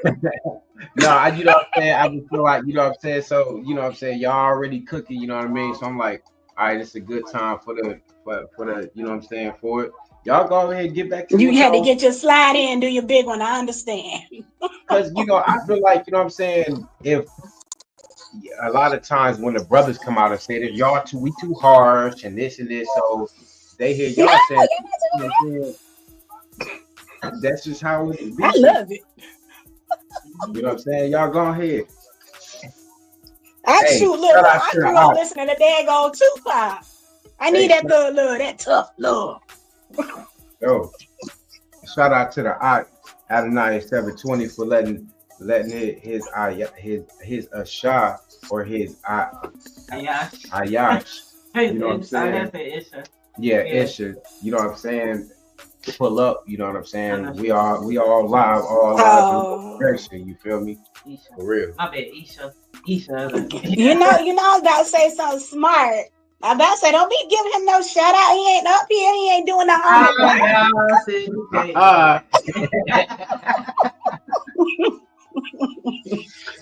But he said he editing. Okay, baby. What you got to do? Yeah, but you know what I'm saying, y'all. You know what I'm saying, for real though. Y'all was touching on something. You know what I'm saying? It's something different going on. You know what I mean? Let me just say this to you men. You know what I'm saying? Because y'all might think y'all got off the hook. I'm still gonna let this right out. But I want to say this. You know what I'm saying? Y'all gonna be the reason why. Let's get something straight. Let me pull up Isaiah real fast. Because y'all niggas think y'all slick, right? And this for you sisters too, that you clinging on to the idol. You don't understand. You actually are a precious jewel to Yahweh. But if you want to cling on to an idol, you destroy it with the rest of our idolatrous men. You know what I'm saying? So let's get into something, cause you know, yeah. So the famous Israelite scripture for you polygynous brothers, right? Ain't nothing wrong with it. You know what I'm saying? At all. We ain't doing it though. But go ahead. Now, hey, I said we need to get that ISUCK document by that white boy there. Ooh, yeah. Hey, I was, you know what I'm saying? I thought you was tuning in and you wound up running it up. But yeah, I'm with you on that. So back to you Negroes, right? Y'all running around here and Isaiah 4:1, Isaiah 4:1. So let's dive deep into this real fast, and I hope you sisters also listening up too. You know what I'm saying? It says, and in that day 7 women shall take hold of one man, saying, we will eat our own bread and wear our own apparel. Only let us be called by your name to take away your reproach. I mean, our reproach, right? So let's do some addition real fast. In that day, 7 women will take hold of one man, right? So the first thing people want to say when they get out of that is, no, that means we can have all these women. You sound like Muslims, just in the physical form. You know what I mean? You think heaven on earth is you've been able to have all the women you want, and whatever. You know what I'm saying? You can do. You know, that's you. Now, my thing is, you do understand.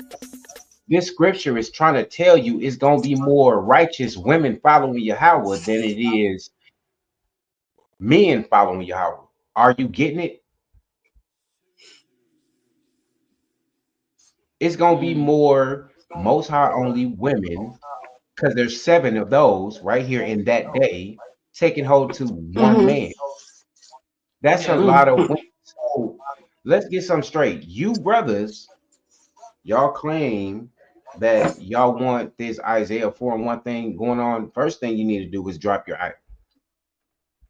And then after that, you have a lot of inner things that you need to work on before you just decide you want to have 1 woman, 2 women. Oh no, yeah, 1 woman, 2 women, 3, all the way up to 4. You know what I'm saying? So I just want to say that I want you brothers to think that y'all off the hook. And I'm trying to tell y'all, ain't nothing wrong with having multiple women, but you need to understand that if you are following an idol, first of all, and you have multiple women, those women are more likely. Say you got 7 women, right? So what's 2/3 of 7? That's probably like maybe 2.4 or something. I don't know. Just the estimate, right? What you think? So maybe somebody, you know what I'm saying, do the math. But you know, so that means at least 2 to 3 women out of those 7, right, would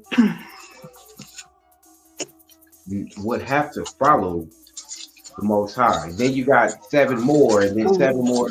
We got to keep going until we realize it's more women worshiping the Most High than it is men. So your wives are more likely, almost half of your 7 wives are most likely to go and follow the Most High for you brothers that you got 7 women. You know what I'm saying? You Isaiah 4:1 it all the way out. You got 7 women right now. You ready for the end days. It's hypothetically possible that you wind up dead, and then 2/3 of them 7 women wind up following. They winded up with a man that follows the Most High. Go ahead, sis. Okay, so in regards to what you're saying, right? The precept from Deuteronomy 23:18, and I just want to find out if it's like relevant to what you're speaking about. And it states that no Israelite woman shall be a cult prostitute, nor shall any Israelite man be a cult prostitute. You shall not bring the fee of a whore or the pay of a dog into the house of Yahweh, your Elohekah, and fulfillment of any vow for both are abhorrent to Yahweh, your Elohekah. So, what I'm digesting from this precept now is if you're willfully doing polyamory or polygamy, however you want to say it, that's you technically doing prostitution stuff, because what some of you fail to actually make acknowledgeable to the public is that some of y'all men have your wives sleeping with each other. And then y'all not taking care of them as far as having them being in their own homes. Y'all got them living in the same house when you're not supposed to do that. If you're going to take more than one wife, you're supposed to be able to provide for her, to include her children, and keep establishing whatever kind of filthy relationship you want to establish. You have to be able to produce that, but not turn away from your duties with the first wife. So majority of you men are not doing it at all. Okay. And you're not going to tell me otherwise, because I done seen too many these daggone interviews where these Muslim women are coming forth and speaking about y'all. Yes, sir. Let me jump in. Let me tell y'all something. Not gonna be like that. Come on, sis. Let me tell you. Yeah, we is snapping a finger in the net just like they do. We is. Bring it. Yes, you but like what she's to piggyback off of what she's saying. Yes, first of all, right, when it comes to this multiple wife thing, and I'm not trying to sound out because I'm not opposed to my husband having multiple, like, you know what I'm saying? It's not, we know that that's something that has to be accepted. It's nothing wrong with that. But a lot of these brothers in today, now if we talking about today times, or people just finding out that Yahshua, you know, these brothers are not in the position. Some of y'all have to accept that. It's just reality. Y'all not in the position to have multiple women, and that's okay. I understand y'all men found out y'all can have multiple women. Thirsty, y'all like, ooh, it ain't cheating after all. You know, like we've been taught. It's okay. Yeah, we feel you. We understand it. But y'all not in the we understand that. Yeah, it's like I understand it, and I'm not. A lot of us women have already dealt with being one of the women anyway. You know what I'm saying? Like, right. You know what I'm saying? Like, we can't fake and pretend we ain't hear about grandmama and granddaddy. The granddaddy had a family over there. At this, you know, she had y'all, but you never knew that the granddaddy had another family till he died. Like stuff like that. He was able to provide for both of them. You know, this stuff been going on. Ain't nothing wrong with it as long as it is enacted properly. And a lot of you brothers, you know, if I'm gonna just keep it 100, I ain't gonna say too much, but a lot of y'all, you know, y'all skirt chasers still, and y'all a little tender. You know what they call that, tender. You know what? So you know what I'm here for. You know what I'm saying? Y'all a little tender. So yeah. So yeah, that kind of be the problem. A lot of y'all men still be a little high strung and a little thirsty. Y'all kind of have to calm down. Like, really vet this and make sure y'all not bringing whore and witches amongst like your first wife or amongst you. Because now you know, because you're so thirsty of like trying to have multiple women, now you got to deal with this woman. You found out she was a witch. You know, now you found out the woman cheating. You know, now you found because you didn't really vet her properly because you're just like, oh, she bad and I can have multiple women, so I'm gonna just add her to my women. You know what I'm saying? And it's like, you know, I can elaborate more, but I know.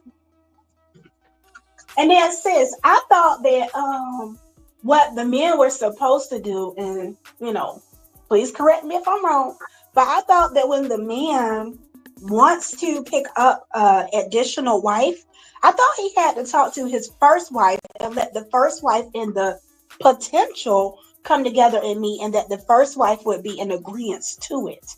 Even though, you know, this stuff, I just thought that that's how that's supposed to go. Because you can't very well have your first wife and now you're married to a second wife, and now both of these women are at odds together. Because what female coming out of the world being cheated on multiple times is going to want to put herself in a known poly relationship where she has to willfully watch you walk out the door and sleep with somebody else time in and time out. Right. Yes, to me, to my knowledge, that's how it's supposed to be. Even me and my husband, his was real. He said that's how it's gonna go with us if that ever happens. Like that's how it's supposed to go. You know, not to much information, but I think that that's how it should go anyway in all of these relationships. Why wouldn't your first wife know that you're possibly about to bring on another woman and you're gonna make another baby? Other woman gonna have and meet and tend to, you know, she got to tend to this other woman baby and help her. So it's like, why would you not this information? You know, so I think a lot of times brothers be bringing contention in the home when they don't be fully honest and open about what they want and what they doing. You know, you ain't gotta tell us everything you're doing. I'm not saying that, but I'm saying when it comes to the whole this thing, you know, like that shit, hard to talk about that because babies come from that. Them other families are getting together. You know what I'm saying? Like that is something that talked about. So you can't just, you know, and just be out here handling that all crazy. You know, and that's just my and I agree with your 2 cents, sis. That was actually more than 2 cents. That was like a whole bill, and I agree with that. That thing didn't fold and it was a counterfeit. I definitely agree with you, sis. With that being said, you know, why these men ain't openly talking about whether they circumcised or not? Because this pig and this blanket stuff, that's too much. That's too much. I'm fucked up now. Leviticus 12:3. Come on, Israel. Let's go there. Leviticus 12:3. Let's go. You call me this shit. I ain't did nothing, bro. All I did was lie. Let's go, Will. All right, Leviticus what? 12:3. Let's go, Israel. This ain't talking about no circumcision, no heart. Let's go. All right, for the top, here we go. And Yahweh spake unto Machah, saying, speak unto the children of Yasharah, saying, if a woman have conceived seed and born a man child, then she shall be unclean 7 days, according to the days of the separation of her infirmity shall she be unclean. Verse 3, and in the 8th day, the flesh of his foreskin. His foreskin. Wait, I'm not finna play with y'all, bro, because y'all ain't finna just make it say, oh yeah, they trying to, the sisters over here teaching. No, it ain't just, okay, here we go, right here. I suffer not a woman to teach. They finna teach. I just want to bring something out real fast. Hold up. Foreskin. So the uncircumcised, the part that's circumcised, you see what I'm saying? The part that's uncircumcised, circumcised. Highlight that. The thing. The tip of that pig in a blanket. Hey, listen, brothers. The thing. Y'all know what I'm talking about, brothers. All right. Y'all wank. Like Adonai said, if your wank ain't shake, you ain't gang. Period. All right. All right, let me get y'all. Let y'all get back to it, bro. Hold on. Well, yes. Okay, so yeah, so that's what I was saying. Like, how y'all gonna be doing all this? Y'all want to tell a woman what she can and what she cannot do, but Yahweh told you that you should not have no pig in the blanket, but you do that anyway, which means that you're gonna have yeast and stuff up your thing, and you want to put that on somebody. That's nasty. That's knocking out people's pH balance. You said my phrase wrong. Okay, let's. This is going into a health. I'm gonna clean this. Let's clean this up. This is going to a health, women's health, men's health conversation. Hey, I said elf. A woman's health, men's health conversation, y'all. Okay, so we already know, you know what I'm saying? So y'all know this, all right? If it's not circumcised, it creates problems. Okay, it creates problems. Take them to the gynecologist, sis. Take them to the gynecologist. Let them know what it do to us. Tell them, sis. Ooh, them daggone one time annual visits ain't even with y'all had MFers. It's not enough. No. Yes, so you will be creating problems for yourself, a little itch, a little stench. Okay, tell them. that discharge be white and stuff, like white out, that liquid one. Let's take a ride. And when y'all do things with women, I'm gonna just say do things, you know, private things with women, y'all inherently pass on the little itch and stench and discharge. Okay, so yes, so that is with Tanaya Yasharal in the clean version. Yeah, and then look, the woman be walking around scratching and stuff, and they swear she got something, but no, baby, you gave it to her. The fuck? Yeah. But if that's your problem. But hold on, if y'all saying y'all Yasharal, I don't care if you New Testament or whatever, y'all already know y'all supposed to be circumcised, right? Like y'all, that's already. But look. But sis, the mores are not teaching them that. They're not. And I don't watch so many daggone Shabbat lessons where if they do talk about that part in Leviticus, it's very, very slim. And then with everybody being on social media through Shabbat, throughout these electronic devices and that nature, ain't nobody really walking around saying, hey, let me look at your joint before you join my congregation. You know that ain't happening, sis. You know that it's not happening. So yes, it's many of you Yasharel men out there with your snake still on your snake-o. That's nasty. Y'all ain't gonna handle that. Hey, look, but look though, let me get a disclaimer too though. You gotta be careful on that too, because some brothers are circumcised wrong from birth, which might be a little, you know what I'm saying, y'all might not be really, you know what I'm saying, messing with you like that, but I just want to put that out there just for you brothers that hear this. You're like, yeah, I'm circumcised. Then you come up with a pride thing. You might want to research and see what's the right circumcision before you know what I'm saying, try to think you somebody. That's it. Go ahead. Right. Exactly. The same what Adonai stated, that New Testament does say it's your heart, but when you go and tell one of these combated fools out here stuck in Babylon that it's really your ping, they be ready to fight.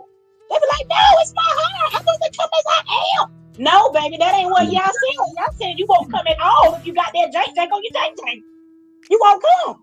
You won't be. What kingdom you gonna go in? Well, for one, I think that's why the brothers basically need to have that talk, you know, and tell each other, hey, this is what you should have going on.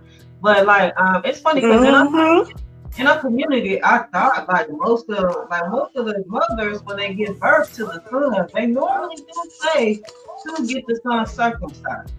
But for those cases where for when like, then you know it's like the brothers, y'all do have to go get that done, no matter how old you are. I know it's gonna hurt, you know, it do hurt. I don't know, it ain't, you know, that's a man topic, but you know, I know, but even though it's a man topic, okay, we still got to talk about it for the simple fact that we got some sisters that will listen to this on the playback and be like, well, dang, my man got that extra fat, but we didn't know. Or you got some that had a baby and they don't miss that 8 day. Now that baby like in his teens and that baby still got his thing. Who gonna pay what that $1,500 to go get this stuff snipped and walk around with one of them dog no scratching cones on them? Who gonna do that? That's why y'all need to have insurance. So that's a gamble. That's a gamble. That's a gamble. You either gonna want to make it into the kingdom. Yeah, and that's the thing. Y'all can't feel you can't feel y'all but you got that protection on your skin like that. How you supposed to understand the laws and commandments? How you supposed to do right? That's probably why half y'all in the New Testament disobedient because y'all got that thing on your skin. No. She got a whole conspiracy on y'all now. Y'all hard as hell. Y'all hard headed. But no, for real though. For real though, yeah. I like it. Like you never know. And yeah, and y'all already know that's a part of the covenant too. Is y'all, getting your foreskin. Yeah. So you walking around with that thing on there, baby. What covenant you got and who your covenant with? Okay. So y'all better go to the doctor. Make y'all appointment tomorrow morning, 9 a.m. Just make sure you be there. But y'all better pay attention. Y'all better tell them. Y'all better tell y'all husbands. If you see something extra on there, wait a minute. I read this in the Torah. Hold on. Yeah. Handle. You better. Y'all better go highlight that verse. Go highlight that verse too, ladies, just in case he want to come back to you. That was Leviticus. What was that? 21:10? No, 12:3. Leviticus 12:3. Y'all go highlight that and then tell your wait till breakfast time, ladies. That's the best time. Don't wake them up right now. It's late. Wait till breakfast time. Make a good old breakfast. And go ahead and present Leviticus 12:3 to him, and then find some nice and lovely Torah only shows where they're talking about Leviticus 12:3 in a nicer format, and just push it up on them. Make sure you pour that orange juice. See, that's funny. You see, people don't like this version because they don't like, how people don't like straightforwardness. They don't like being blunt, I need it. Yeah, but sometimes, I do too. It's like, well, that's what's needed. Our people need to be told straight up. You don't need no sugarcoating, bush. You need to be told straight up what's going on and what you need to do and what's happening. You just do. Kind. And that's another thing, like with Moshe and the situation that he went through with Yasharel being stiff-necked. He did everything right the way he's supposed to do it. It's just when he messed up and wasn't obedient to Yahweh, the way he supposed to have delivered that message to Yasharel, he was strong, he was knowledgeable, and he was very blunt with Yasharel. To the point that he let that bluntness frustrate him, but he was blunt with it. Because when he talked to Yasharel nicely, that ain't help nothing. So that's why I understand why these daggone Morays be pushing this MLK spirit. You can't do MLK and Torah. That don't mix, baby. You can't do that. What y'all said we stiff-necked. So if we stiff-necked, that means take some force behind that to get us right. Yeah, the stuff that gets to me is when it's a straightforward message. Even my husband, like how he is, y'all know, and that's how he is with me. Like he'll push the message, like he'll push it to me, like, no, you need to understand this. No, this needs to change, or no, it's like that's when even though I don't like it and I might reject it, but it's like that's what gets me the most. Is the straightforwardness of it all, and so I do. Girl, you ain't got to tell me. Yeah, you do not got to tell me. If I hear who line Mitchell booty just one more time, and this is how you gonna say the script like I told you to stop. If I hear that one more time, girl, I promise you. I promise you. I I know who La Mitchell died from booty cancer. I know that very well. Whoa. No, low flesh Elohim. Hell no. Oh no.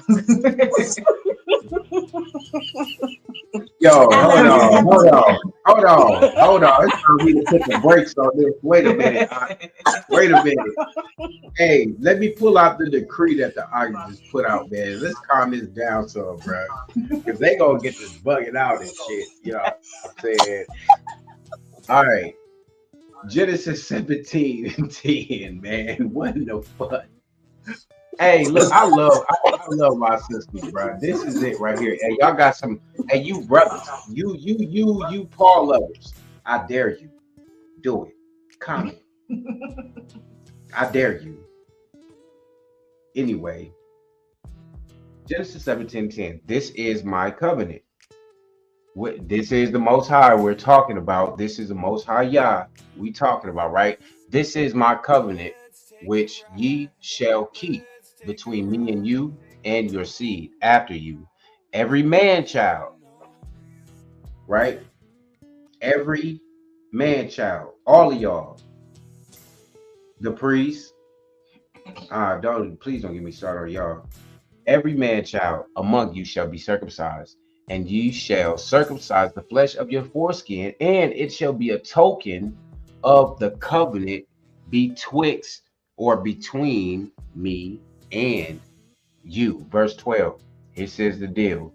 And he that is 8 days old shall be circumcised among you, every man child in your generations, he that is born in the house or brought with money of any stranger which is not of your seed. So no, wait, let's go to verse 13. Is born in your house, and he that is brought with your money must needs be circumcised, and my covenant shall be in your flesh for an everlasting covenant. That is you. Yep. Yeah. Yep. So once again, like I was saying, some people, some brothers, because you got to look at the way these people pull up in these hospitals and circumcise your people, circumcise your child. If they say you want them circumcised, they might do it in an Idumean way. And trust me, like, just look into little things. Like, I don't want to not this one, like Idumean circumcision or like the Western circumcision, you know what I'm saying? And compare it to the biblical way, you'll see it's a slight difference, you know what I'm saying? So this goes back to, and my covenant shall be in your flesh for an everlasting covenant. Yahweh controls all things. So before y'all brothers get on some pride shit, just make sure, you know what I'm saying? Yeah. You know, yeah. That's what I often say, yeah, because ultimately what the sister is getting at, what we getting at is when the man and woman come together, we become one. That's what it is. Despite what people think. Yes, we are lesser than you, but we still become one. We really move as one, and you become one flesh. So whatever's going on with you, connect with. It's going on with us. Right. When we connect together, hey, you know, whatever's going on with you affect that woman. Whatever's going on with that woman affects you. That's why you got STDs, STIs, etc. Right? So when it comes to hygiene, right? Men hygiene, women hygiene. That's why you gotta be hygienic. That's why you also, you know, you have to have these, you know. It's funny in society, they don't really tell you the science behind it, but even being circumcised, you find out the health benefits of being circumcised, and then I guess the disbenefit, I don't know what you would call it, the consequences of not being circumcised, right, in society, when you begin to mate with other people, you know. So that's just something for everybody to think about. And if you know you Yasharal, as far as the brothers, you should be circumcised. And for the sisters, you should know too that the man should be circumcised. You know what I'm saying? Like you shouldn't be walking into the situation going like, oh, he ain't circumcised. Like, girl, you know he's supposed to be circumcised. Don't let him label you. You know he ain't circumcised. Come on now. And this is why too, when it comes to childbirth, now I'm gonna just touch on like birth. When it comes to the birth process, this is why our people have to be involved with that. Now, I don't agree no more with having children in the hospital. We see how these people be trying to kill us women now. You know, when we give birth to the child, they try to kill us and our baby while we giving birth and after birth. Well, for the men, it's essential that y'all are there. And for the woman, it's essential that you know you have gone through this painful situation. You do have to stand on these people treating you right in this hospital. And really have alternatives now of like birthday centers and you having your child at home where you have like a doula and a midwife at home with you. Hopefully, you know, I can have another child. You have a with me. That's what I plan on doing. I plan on having an at-home birth or at a birthing center. Two. Okay, man. Hopefully. I plan on. Just so y'all know, for the record. Yeah. Right. Okay. Anyway. Having a midwife and a doula and going to a birthing center, having an at-home birth, I think that is the safest thing to do now because we know when we go into the hospital, they pressuring you for with the epidural, they pressuring to get you high. Oh my goodness. Yeah, you know, they pressuring you to they're pumping your baby while you giving birth, and it's just not good. And they trying to, you know, kill you. They trying to kill the woman, and they trying to kill the baby. Yeah. So. Yep. Oh, and let's talk about this. Since you in the hospital bed right now, let me go in the hospital bed with you. Now look, let me tell you this right quick. You know how Kamala was sitting here trying to do this transgender stuff, right? For these men to be these women and stuff like that. If these men ain't pushing out no baby, shut the fuck up. Shut up. Damn, it's an abomination. Y'all ass don't go to hell. Period. Why is Babylon in such of a rush to go to hell? Y'all saying he gonna destroy Babylon when he say he gonna destroy it. Y'all gonna die if y'all get right anyway, unless he has the grace and the know-how and the mercy and all that stuff to lift that curse off of you and allow you to come to him and serve him wholeheartedly. But you thinking that you a man, you got to go out here and get a whole sex change to become a woman, that is not what you're supposed to do. And if you is not going to be able to use the so-called organs to produce a baby, then shut the fuck up. Yeah. Shut up. Con. Yeah, it's like... They get on my nerve. I can't stand them people, them folks. Yeah, and only the New Testament allows you to come as how you are and what you thought in your mind you was going to be. Only the New Testament allow you to do that. Y'all don't make no mistakes. He made your sex and your gender the way he made it. So for you to sit there and go try to change it, you're saying that the creator is wrong and he is not wrong. You're wrong. Exactly. Yeah. First of all, any other LGBTQ plus, all that stuff, that's an abomination. And it's just facts. It just is what it is because it do not go with the natural order of creating life. Everything here on earth create life. You know what I'm saying? So why would us as human beings, you know, they like to say we're human beings, you know, like why would we not create life? Like that's why I say like the fundamental thing, you know, besides anything else we do is get together and create life. So when you start to go against creating life, like you're choosing death, you're coming with an abomination, you're coming with something evil and wicked because we're supposed to be creating life. You know what I'm saying? Like Yahweh gave us that. So you as a woman cannot say, hey, I want to be a man. No, something is mentally wrong. That's why before they changed the books, homosexuality was actually considered a mental illness. We cannot, let that go. Ooh. That was considered a mental illness back in the day. People can look this up. The books was recently changed. I think it was in the 70s. So. Mhm. Oh, and then you had the whole AIDS epidemic with they start pushing that on the gay man, right? Even though they flooded that into them, but they pushed them on the gay men of having AIDS. And now look, all these people that are gay have to protect themselves against AIDS. The men and women and bisexuals, so it just God, yeah, can't forget them. Yeah, you gotta break it down. You gotta hit everyone because it's like that's something to think about. Mhm.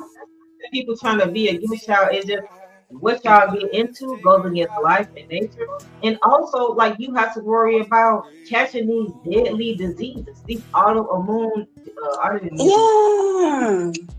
that go against your body. Yeah. So it's And like why y'all would said in the curses that y'all gonna get them. That's exactly what he said. And in Deuteronomy where he started listing the curses. Well, I think that was 28. It's like, let me go find it. Because he was mentioning how we gonna have those diseases and stuff that you can't be healed from and things of that nature. He actually stated that. I'm trying to find it.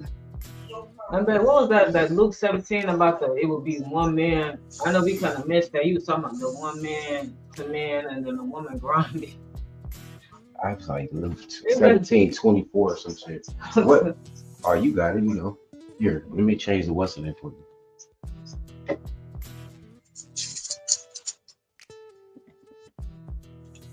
I just want to show it, because I was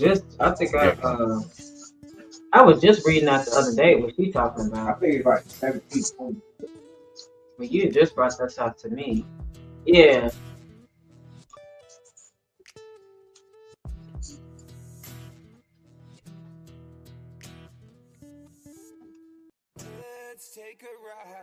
Remember, something about Deuteronomy 22. I found it. She found it. Yeah, I found it. You want me to read it? Yes, go or ahead. You want me to? No, matter of fact, I can tell you that way you can have it pulled up for the other viewers. Okay, it's Deuteronomy 28:27. Yeah.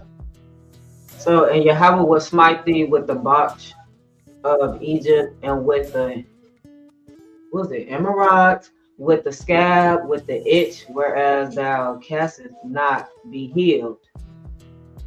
Yahweh shall smite thee with blindness and astonishment of heart. And thou shalt grope at noonday, as the blind gropeth in darkness, and thou shalt not prosper in thy ways, and thou shalt be oppressed and spoiled evermore, and no man shall save thee. You see that? So with them daggone special jujus, y'all out here giving people them A's and stuff like that. You gotta remember, Yahweh already spoke this. It's already written. So he already know who's gonna be wicked, and he already know who's gonna be sexually active with whoever to get these such diseases, as well as other things that's not gonna be a cure. How long has the nation been dealing with what magic with the AIDS and stuff like that, and they ain't found no cure? Okay, Yahweh said you ain't gonna have no cure. Okay, so why are y'all still out here with Pfizer and all this other type of stuff, trying to come up with ointments and creams and vaccination death shots to give people to cure something that Yahweh told you is not curable? How? When he's the one that sent the plagues in the first place. Yeah, I was trying to find for a second. And y'all listening to this, I hope y'all ain't taking none of the vaccinations, because y'all ain't supposed to do that either. Mm-hmm. Yep. Okay, yeah, I was trying to find, because it was saying, right, in 28:59 that Yahweh will bring you and your offspring extraordinary afflictions severe and lasting, and sicknesses, grievances, and lasting. And that's something that we have been dealing with here in captivity with the cancer, the AIDS, the STIs, the STDs. It is definitely Every sickness. Right, and then 60 it said, and he will bring upon you again all the diseases of again. He will bring upon you again all the diseases of Egypt, of which you were afraid. You every sickness also and every affliction that is not recorded in the book of this law, Yahweh will bring upon you until you are destroyed. Okay, yeah, that's what Abba. Come on, Abba, and that's how you know you serve a living Elohim, a living Eloheka. Because if you did not, there would be no reason why you can walk Babylon and still be having these itches and all these other type of things that you can't get rid of. Come on now. So once again, JC ain't do shit for you. Period. Period. He ain't lift nothing. No, I'm saying once again, JC ain't did nothing for you. So how can you sit here and say he done erased the curses and fulfilled the law if y'all behind half y'all out here still walking around with the chlamydias and the gonorrheas and stuff? Come on now. Right. Having to take suppositories. Okay, let me put the sisters on board. Hey, come on now. Okay. Y'all still dying. Get the mouth. And here's Luke 17:34. This is what JC said now that's supposed to be going on. He said, I tell you, once again, this ain't thus says Yahweh, this say I tell you. In that night, he said, in that night there shall be 2 men in one bed. The one shall be taken and the other shall be left. Okay. In 1735, 2 men shall be 2 women, I'm sorry, 2 women shall be grinding together. The one shall be taken, other left. Okay, this y'all 4B right here. 4B. Yeah, oh my goodness. No wonder they think it's okay to do this gay pride. Yep, it's right here. Oh my goodness. JC said they're gonna be scissoring. He said the other one gonna be great. Oh my goodness. Oh no. No. Yes, like that's JC for you. Dang. And this is the oh my goodness. This the people's champ, huh? Oh. Woo! Can't be my savior. All praise to the Most High. Yeah. Yeah, well, I'm so glad he got us up out of that mess for real. Yes, Toda Yah. Oh, Abba Yah, please bless this whole podcast, Abba Yah, and get it to the ears of those who you choose to hear this, because they need to hear this, Abba. Come on now. Y'all be doing his big one. He be shooting straight missiles throughout the whole tour. He be shooting them. Y'all be missing. How y'all gonna miss them? The biggest day. Oh my goodness. Oh, I'm so happy I don't have a slave mind no more. All praises on him. Told Yeah. All right now. His will and your shot. Y'all don't have me on this thing for about a minute. I ain't never done none of my videos this long now. About 25% in. I got to go. Thank you for coming on. It was a pleasure building with you. Thank you. Oh, it was absolutely a pleasure being able to come on here. So Toda for dropping the link. I enjoyed myself. I hope I ain't make a scene now. If I did, oh well, keep it. I need it for memory. Yeah, it don't matter. It's whatever, you know what I'm saying? You bringing out truth, we bringing out the truth together, so it's all love. Wow. Yeah. Yeah, how a car family. It's been, I definitely enjoyed myself. This was a beautiful build. Hopefully people have learned something from this build, and you New Testament people, you definitely need to. All right. Yeah, please New Testament learn if Yah allows you to learn. Like we can say what all we want to say all day long, but if Yahweh ain't gonna open up your ears and open up your eyes, then we have to move on to the next person that we can grab. Okay, for real. But Shalom family, may Yahweh be with you and you enjoy the rest of your night. This was a wonderful night. And I hope you have more. Absolutely. The edifying the people. Absolutely. Get together. Hey, look, man. Let me tell y'all something. It's a shame that we had to end it out like this, because I was hoping I could get some reconciliation and some negotiation and some association and some reciprocity and all of that, you know, y'all big words and stuff. I'm saying to get your idol to get me to see that I'm wrong or something, but of course, y'all don't ever bring that out. Hey, Brother Zion, you got any last words? Hey, Adonai, I know you right there somewhere around. Come forth. Speak your peace, 720. Yeah. But my last words are gonna be: this is gonna be a lot of content that y'all gonna have to go through, NT, and y'all gonna have to respond to every single question because I want answers. I definitely want answers, especially about y'all not being circumcised. Okay.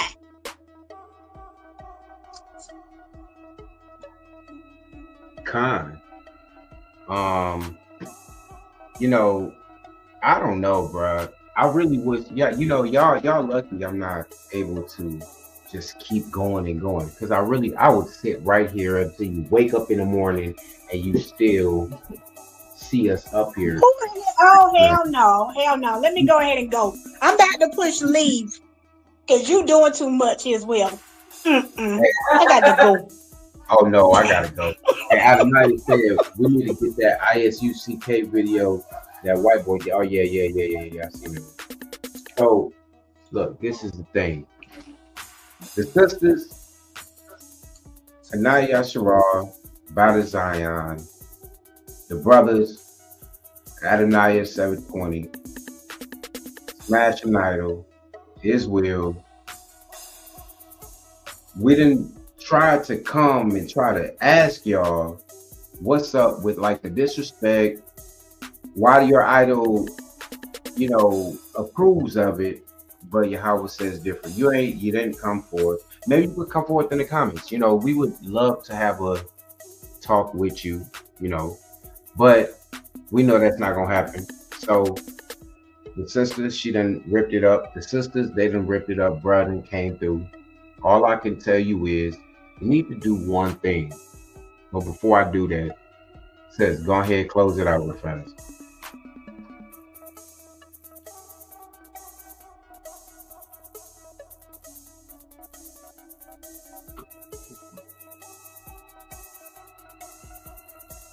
Do you want me to say something? Yeah. Go ahead, close it out for us, sis. Oh, okay. I can say whatever I want to say. Okay, all praises to the Most High Yah. Fuck JC. Fuck Yahushua. Fuck Yahushua. Fuck damn whatever that Muslim man name is. Fuck that nigga too. Fuck all you daggone independent idolaters. Fuck you all. Fuck Hulan Mitchell. Fuck daggone Nation of Yahweh. And fuck Ben Yahweh Nation and all them. Fuck all them. Fuck all you Messianics. Fuck you silly ass Messianics. Fuck y'all. Alright? It's Yahweh Akkad. Yahweh Eloheka. Shema Yisrael. Smash an idol.